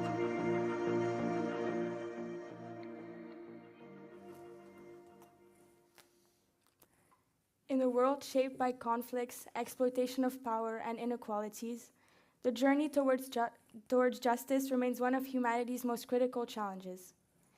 As Martin Luther King said, injustice anywhere is a threat to justice everywhere. When injustice is allowed to exist, it undermines the very foundations of a sustainable world. There are many ongoing global crises, conflicts, and unfortunate events in our world, and I'm sure that many examples are popping up in your minds as I'm speaking. We need to change our perspectives in order to see opportunities to confront these issues. The UN Sustainable Development Goals define justice as promoting peace through equal access to inclusive institutions. But justice isn't just about laws and policies. It's about people and willingness to take action. And we as young people have a powerful role to play in shaping a more fairer and sustainable future. Whether through media, education, or business, we have the tools to lead and create change in ways that no generation before us has been able to. It's time to explore new horizons for a fairer future. We are in 2025 and injustices are still happening. We need to end that legacy.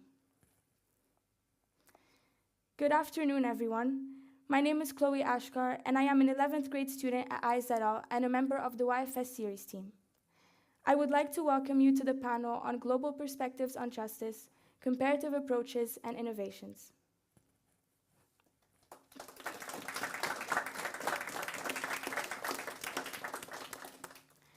As someone who is passionate about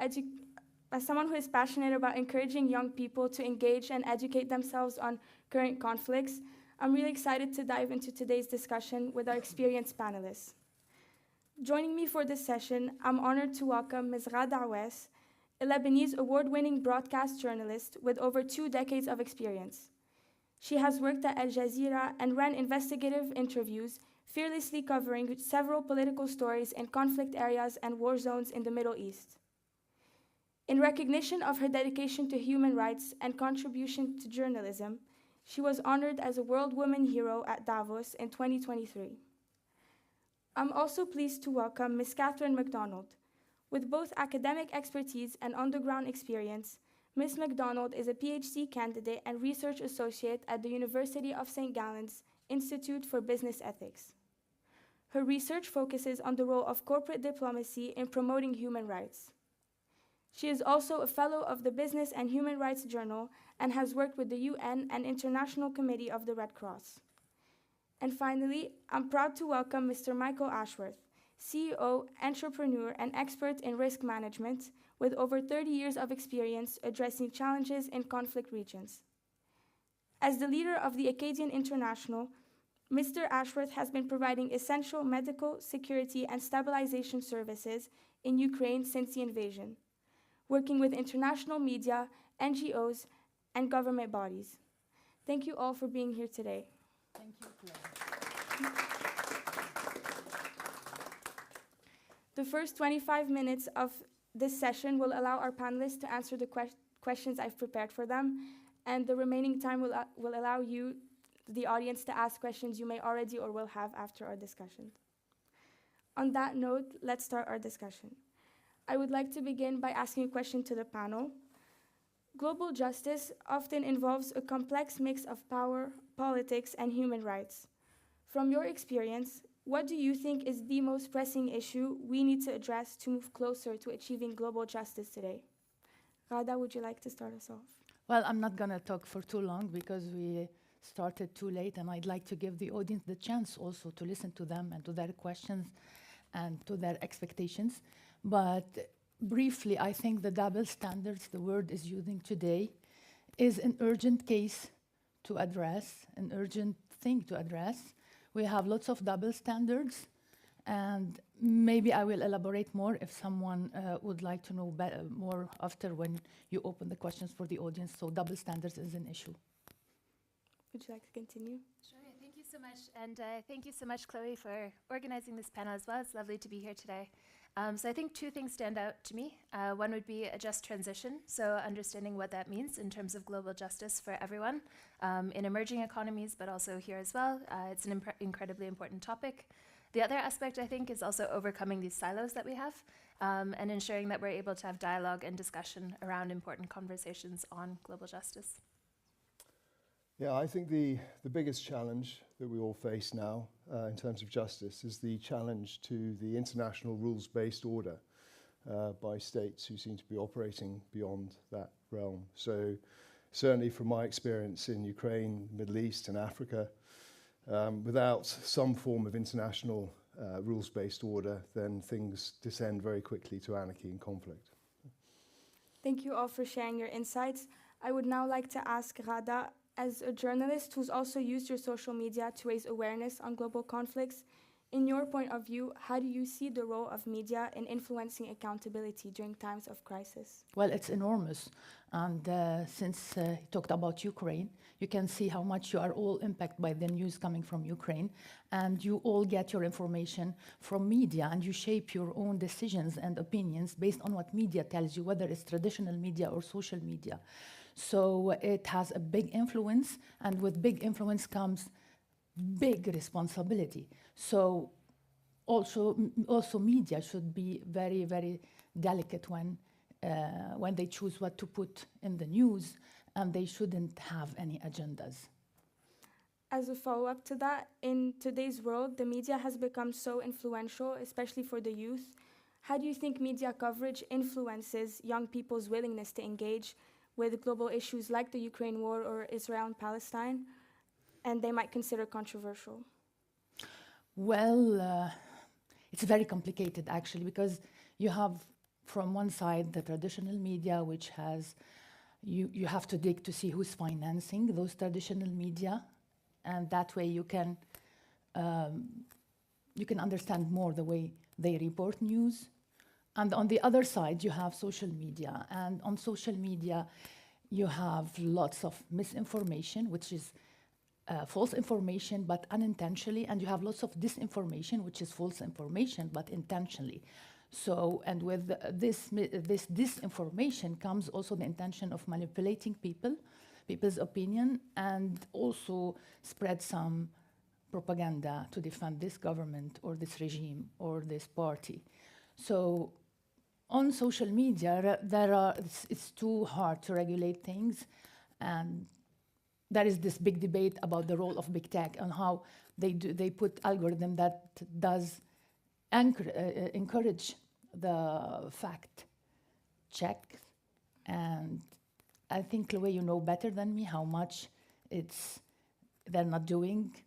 They're not doing enough, let me say. I don't want to go into controversial debates here. We're just talking how to push for more justice in the world. And information is a weapon, actually. It can be as powerful as nuclear weapon. So everybody wants to control the information, and that's how you have misinformation and rather more of disinformation to manipulate the public opinion. And I think that journalists don't have big choices, so they either work for traditional media and they follow the editorial line of their companies, and you have to search for who's the owner of this company and the agenda behind that. Or you can be an independent journalist and use in a positive way the social media platforms, and you can promote, let me say, information rather than truth and facts.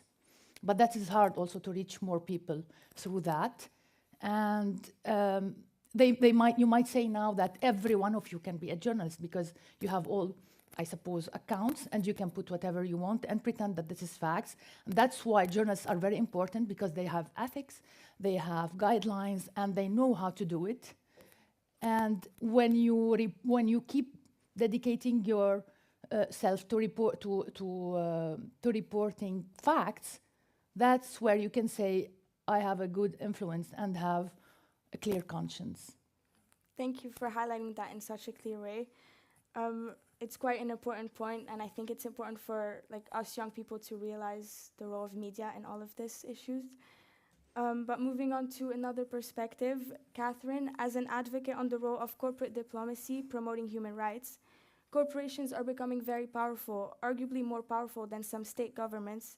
Do you believe that as non-state actors, they have a unique responsibility in raising awareness during conflicts? Thank you. So I think it's a really important question, especially now that we see rising conflict and we see the repercussions of this. And we also see the growing role that corporations are playing, whether it's locally, but also in kind of conflicts abroad too.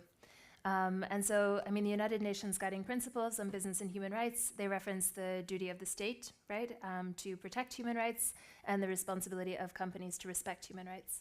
And when the state is unable to fill its obligations, then it also falls on the companies to uphold these standards in a sense.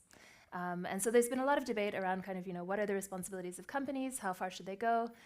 Especially in conflict-affected settings, I think there's a discussion around the proactivity of companies, right, as well. And so we see this in terms of, their corporate social responsibility activities. We see it in terms of how they engage in corporate political activity. So, for example, like lobbying, things like this. And I think increasingly, the public is also holding these corporations to account too. And so I think it's important that as we see this growing role, maybe our attention towards the role of corporations, we're also holding them accountable for how far they're going, or maybe in instances when they're not doing enough as well. As we dive deeper into this topic of corporations, looking at leaders like Elon Musk, CEO of Tesla and owner of X, we can see how his decisions and his social media presence have strongly influenced things beyond his corporations, but also like elections in the US or even European politics. How do you think corporate leaders like him impact public opinion and action on global issues? So I won't speak exactly to this example, but I will say that corporate leaders can play a significant role in fueling very good things, but also very bad things. And I think it's incredibly important that we think about democracy and uphold that when we think about global justice. Because as much as one individual can have a significant influence, right, for good or for bad, it's incredibly important that we take our role as citizens in democracies very seriously and aim to uphold that. Thank you so much. Michael, you've been on the front lines in Ukraine providing support for NGOs and the media. Could you provide insights on how these humanitarian efforts from your business contribute to restoring justice? I think on one level, they help resolve some of the problems associated with global injustice. So at the moment in Ukraine, many of our clients are building resilience into the communities by providing humanitarian aid. And of course, the media, as Gard has highlighted, actually brings these injustices to light. So in a sense, it's very much focused on the the symptoms, as opposed to actually addressing the problem. But you can't address the problem without understanding it. And I think all of these, certainly NGOs, bring advocacy to many of the injustices in the world, and media actually brings it to the public. One of the challenges is not every NGO or every media organization is, let's say, working without an agenda. There are plenty that have non-humanitarian related agendas, and you've seen this certainly in Ukraine. You've seen certain media groups promoted by the Kremlin promoting a very different narrative. And nowadays with social media, it's extremely difficult to counter some of these narratives, and it's been quite shocking to me to see how a blatantly erroneous view of history that's promoted by Vladimir Putin and that has been promoted and now is sort of embedded within Western narratives as well over the war in Ukraine. So it is a big challenge. There's organisations on either side of the fence, if you like, and I don't feel at the moment we currently have the answer to solving some of these big problems that have been highlighted really by the invasion of Ukraine and some of the conflicts in the Middle East. Mm-hmm. So, yeah.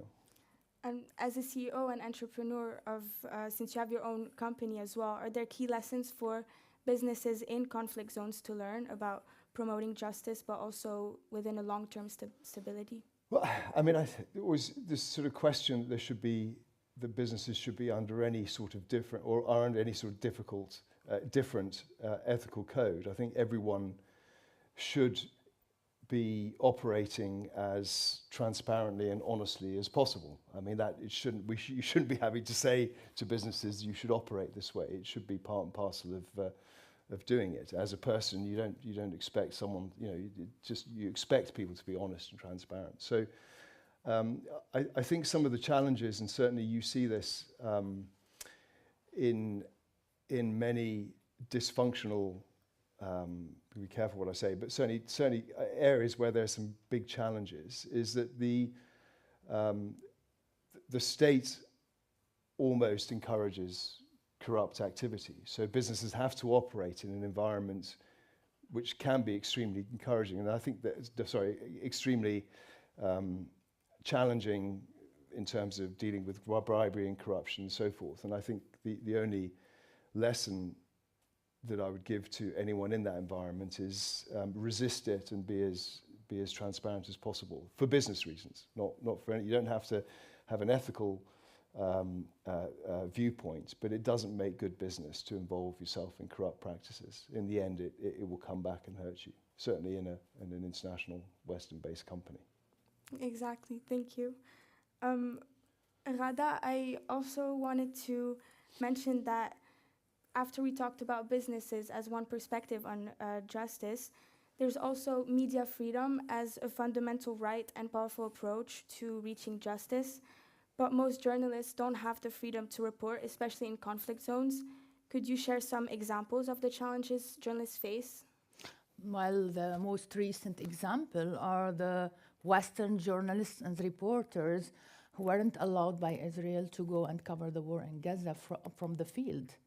So how can you as a Western journalist or reporter know what's happening if you cannot go on the ground? And for the rest of journalists or the reporters who are from the region, either mostly Palestinians, they were like killed every day, and there are hundreds already assassinated or killed. So that is the recent example that I can think of. And I also have another example, whereas like in the Arab world in general, because I covered many stories from there. If you go to a certain country and you report on things that derange the government, you might disappear.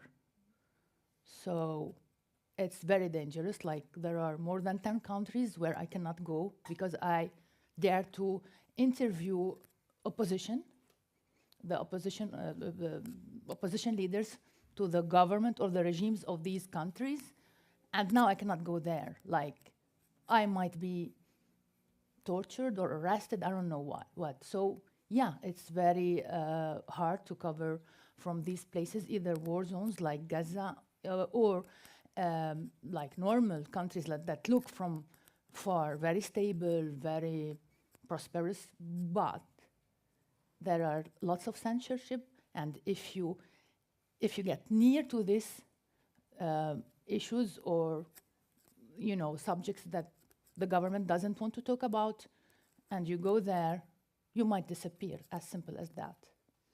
Is there a way for the international community to do anything about this, to be able to protect the journalists? Well, they know for a fact that this exists, but unfortunately, like Michael said, we expect from governments or people or individual or companies to be honest, but this is very theoretical. Practically speaking, business comes first. So if they have a business relation with that government, authoritarian government, they won't, they will look away. Actually, they will, do some makeup, let's say, or Botox. They will give some speeches, and then on the ground, nothing will change. And I will give an example, like when the Saudi journalist was, cut into many pieces. Okay, we don't hear about him anymore. Yeah. So that would give you an idea, I think. Yes. As time is running out, I would just like to ask one last question. Is there advice you would give to young people who feel uncomfortable talking about topics considered controversial in the context of cancel culture? You can start if you... I think it's really important for young people to talk about controversial topics. I mean, I think it's dangerous to keep these underground because at least when it's out there, you know what everyone's thinking. So I'm very much against cancel culture in all its forms. I think I'm a sort of free speech absolutist to a degree, that I do think you should be able to talk about. I mean, that's, of course, being uncomfortable is part of debate. It's part of learning. I mean, learning is not always easy. And some of the things that happen in this world, many of the things that happen in this world are uncomfortable to listen to and to talk about. But to solve the problem, you, as I said before, you've got to understand the problem. And if you don't hear people's voices, then I think it's a very big risk. Is there something you could add also in terms of, for example, the SDGs, for them to conclude? Is there any way people could learn lessons from that moving forward, since they're to conclude in 2030? Sure, of course. I think maybe building off of what was just mentioned, I think learning is incredibly important, right? And having open dialogue and discussion. And I think that also is something that maybe should fuel how we're imagining the SDGs going forward, or kind of what that next iteration will be. So as Chloe mentioned, they'll conclude in 2030. And obviously it's a big question of kind of what comes next, right? And I think one important aspect to that is really ensuring that these different voices are heard around the table.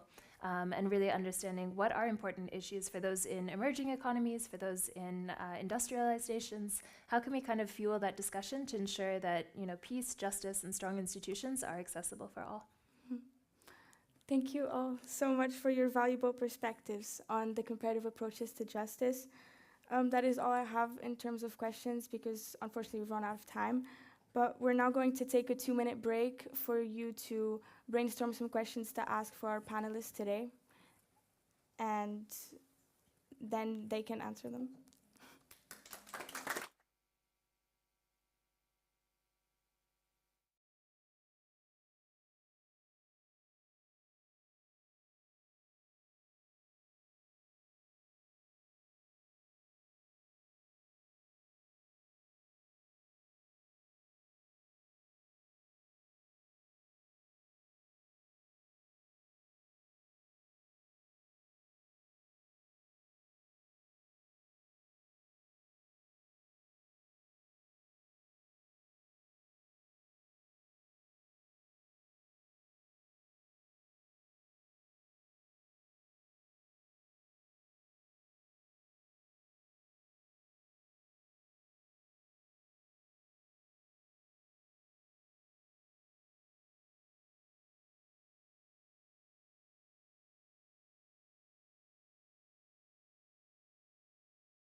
audience member. He'll give.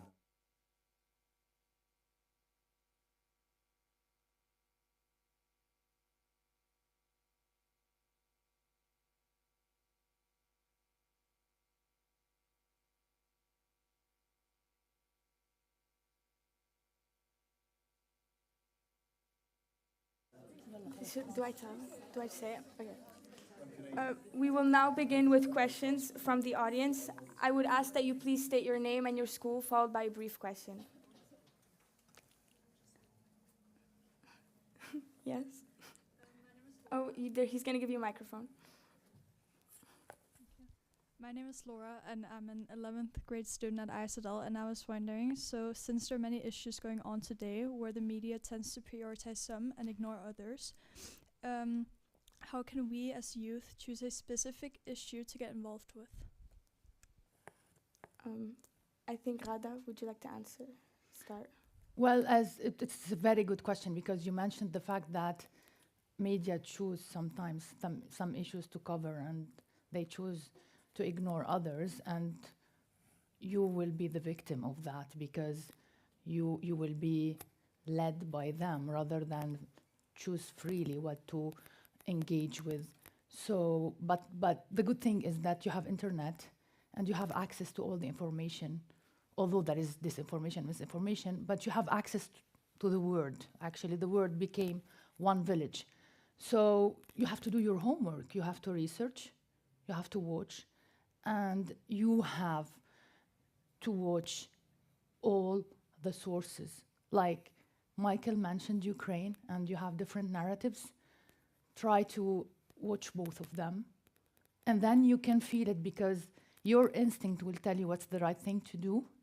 As an honest person, as someone who wants to do the right thing, when you hear this side and the other side, you will definitely have, with your common sense, with your, like, honest side, you will have the mix, and also with the fact checks, of course. You have both.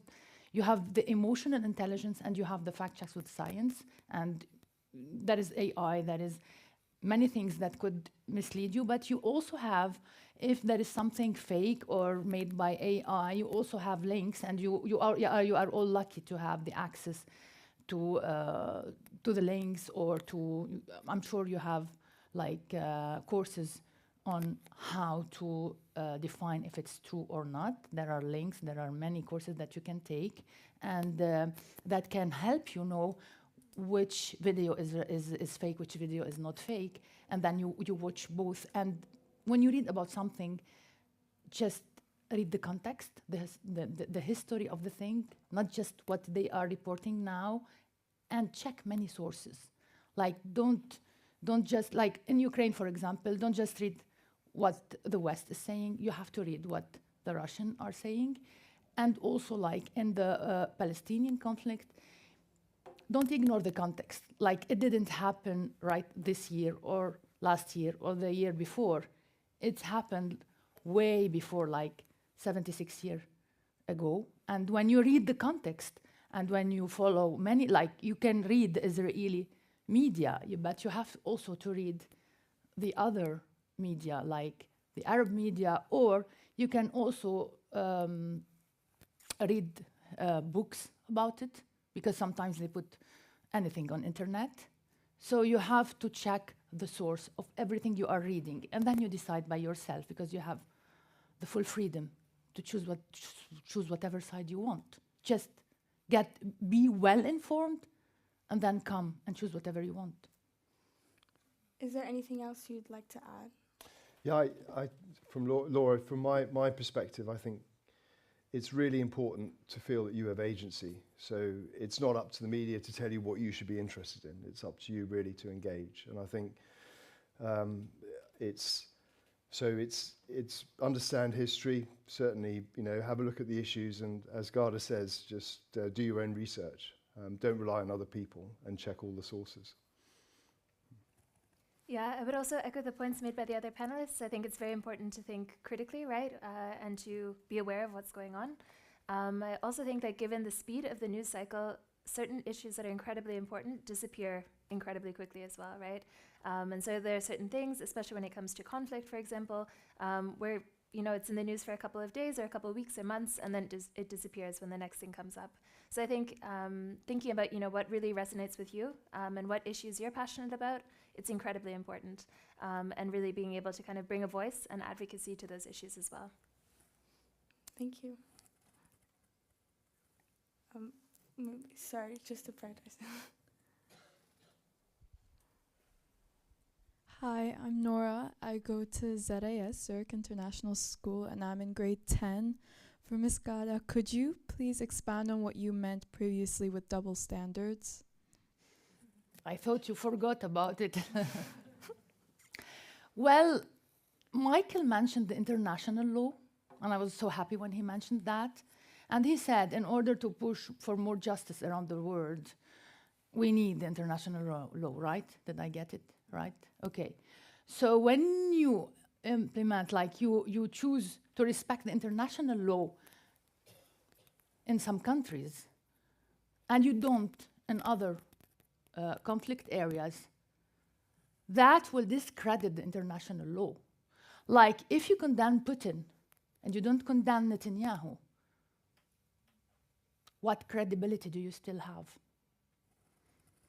As simple as that. I hope I answered.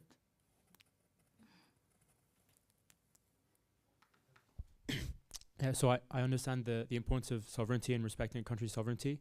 And historically, we've criticized the US for meddling in other countries' politics.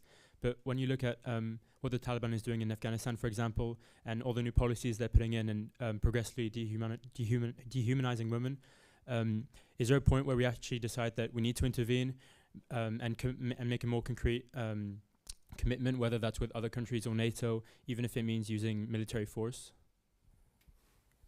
Would anyone like to? I mean, it's a very good question, and I think it's a question that has been asked for hundreds of years now. Is at what point is it right to intervene in another nation's affairs? And it's actually not just that question you ask, is that if we intervene, what good will we do? And I think you've seen with the wars in Iraq and Afghanistan, and I'm not making a controversial point there, but even if you were to suggest that the reasons for intervention were justified, did it really make things better at the end of the day? So it's a really complex situation, and I think it's not something you can come out with a hard and fast algorithm for. It has to be case by case, but I do think you do need to get international consensus on your side, whatever format that may be. And we live in an age now where the UN is increasingly discredited for various reasons. And I think it's going to be very difficult to get that consensus now. So, I mean, there are obvious examples of intervention which should have happened but didn't. And I can mention the Rwandan massacre for one. The situation in Afghanistan now absolutely should, in most people's books, indicate that actually some sort of intervention is required. But that's going to be another quagmire that's going to last another 20 years. I mean, these are the big challenges. But so I don't think there's an easy answer to it. I do believe, though, you can relate it to a domestic situation. I mean, if you're living in a flat and your next door neighbour is continually beating up his family, at what point do you stop and call the police or stop and intervene? I mean, it's the same thing, and you need that framework and that sort of international legal framework to allow you to do that. Thank you. In the front.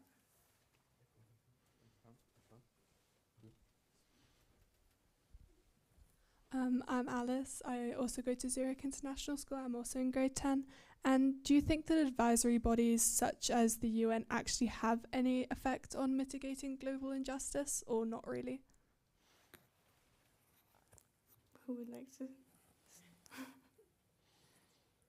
Would anyone like to begin answering? I'm just talking too much, so I can give it a start if you wish, and then you can jump in. I think they play an important role, right, when it comes to the resolutions of the Security Council, and I think it also fuels a lot of discussion around issues of global justice, even with the SDGs, right? It's a voluntary mechanism to kind of ensure more responsible business conduct or more responsible conduct globally. And I think there we see, for example, the efforts around SDG 16, so around peace, justice, and strong institutions. I think that brings a lot to kind of fueling the conversation around the roles that different actors play. Whether states, whether companies, and whether kind of civil society actors as well. But I think it's an important point, right, around ensuring, accountability and also ensuring that, there is a sense of, broader transparency and accountability around what's going on. Because I think over the past years, there have been, many issues or challenges or instances where there hasn't been action. And so I think it's very important that, these organizations are living up to their, charter and the principles that they were founded under. Thank you. That is all the time we have today, as the session is now coming to an end. Thank you first for the audience for your questions, and thank you for all the panelists for being here today and for sharing your experiences. And I hope this all inspired you to drive meaningful change moving forward.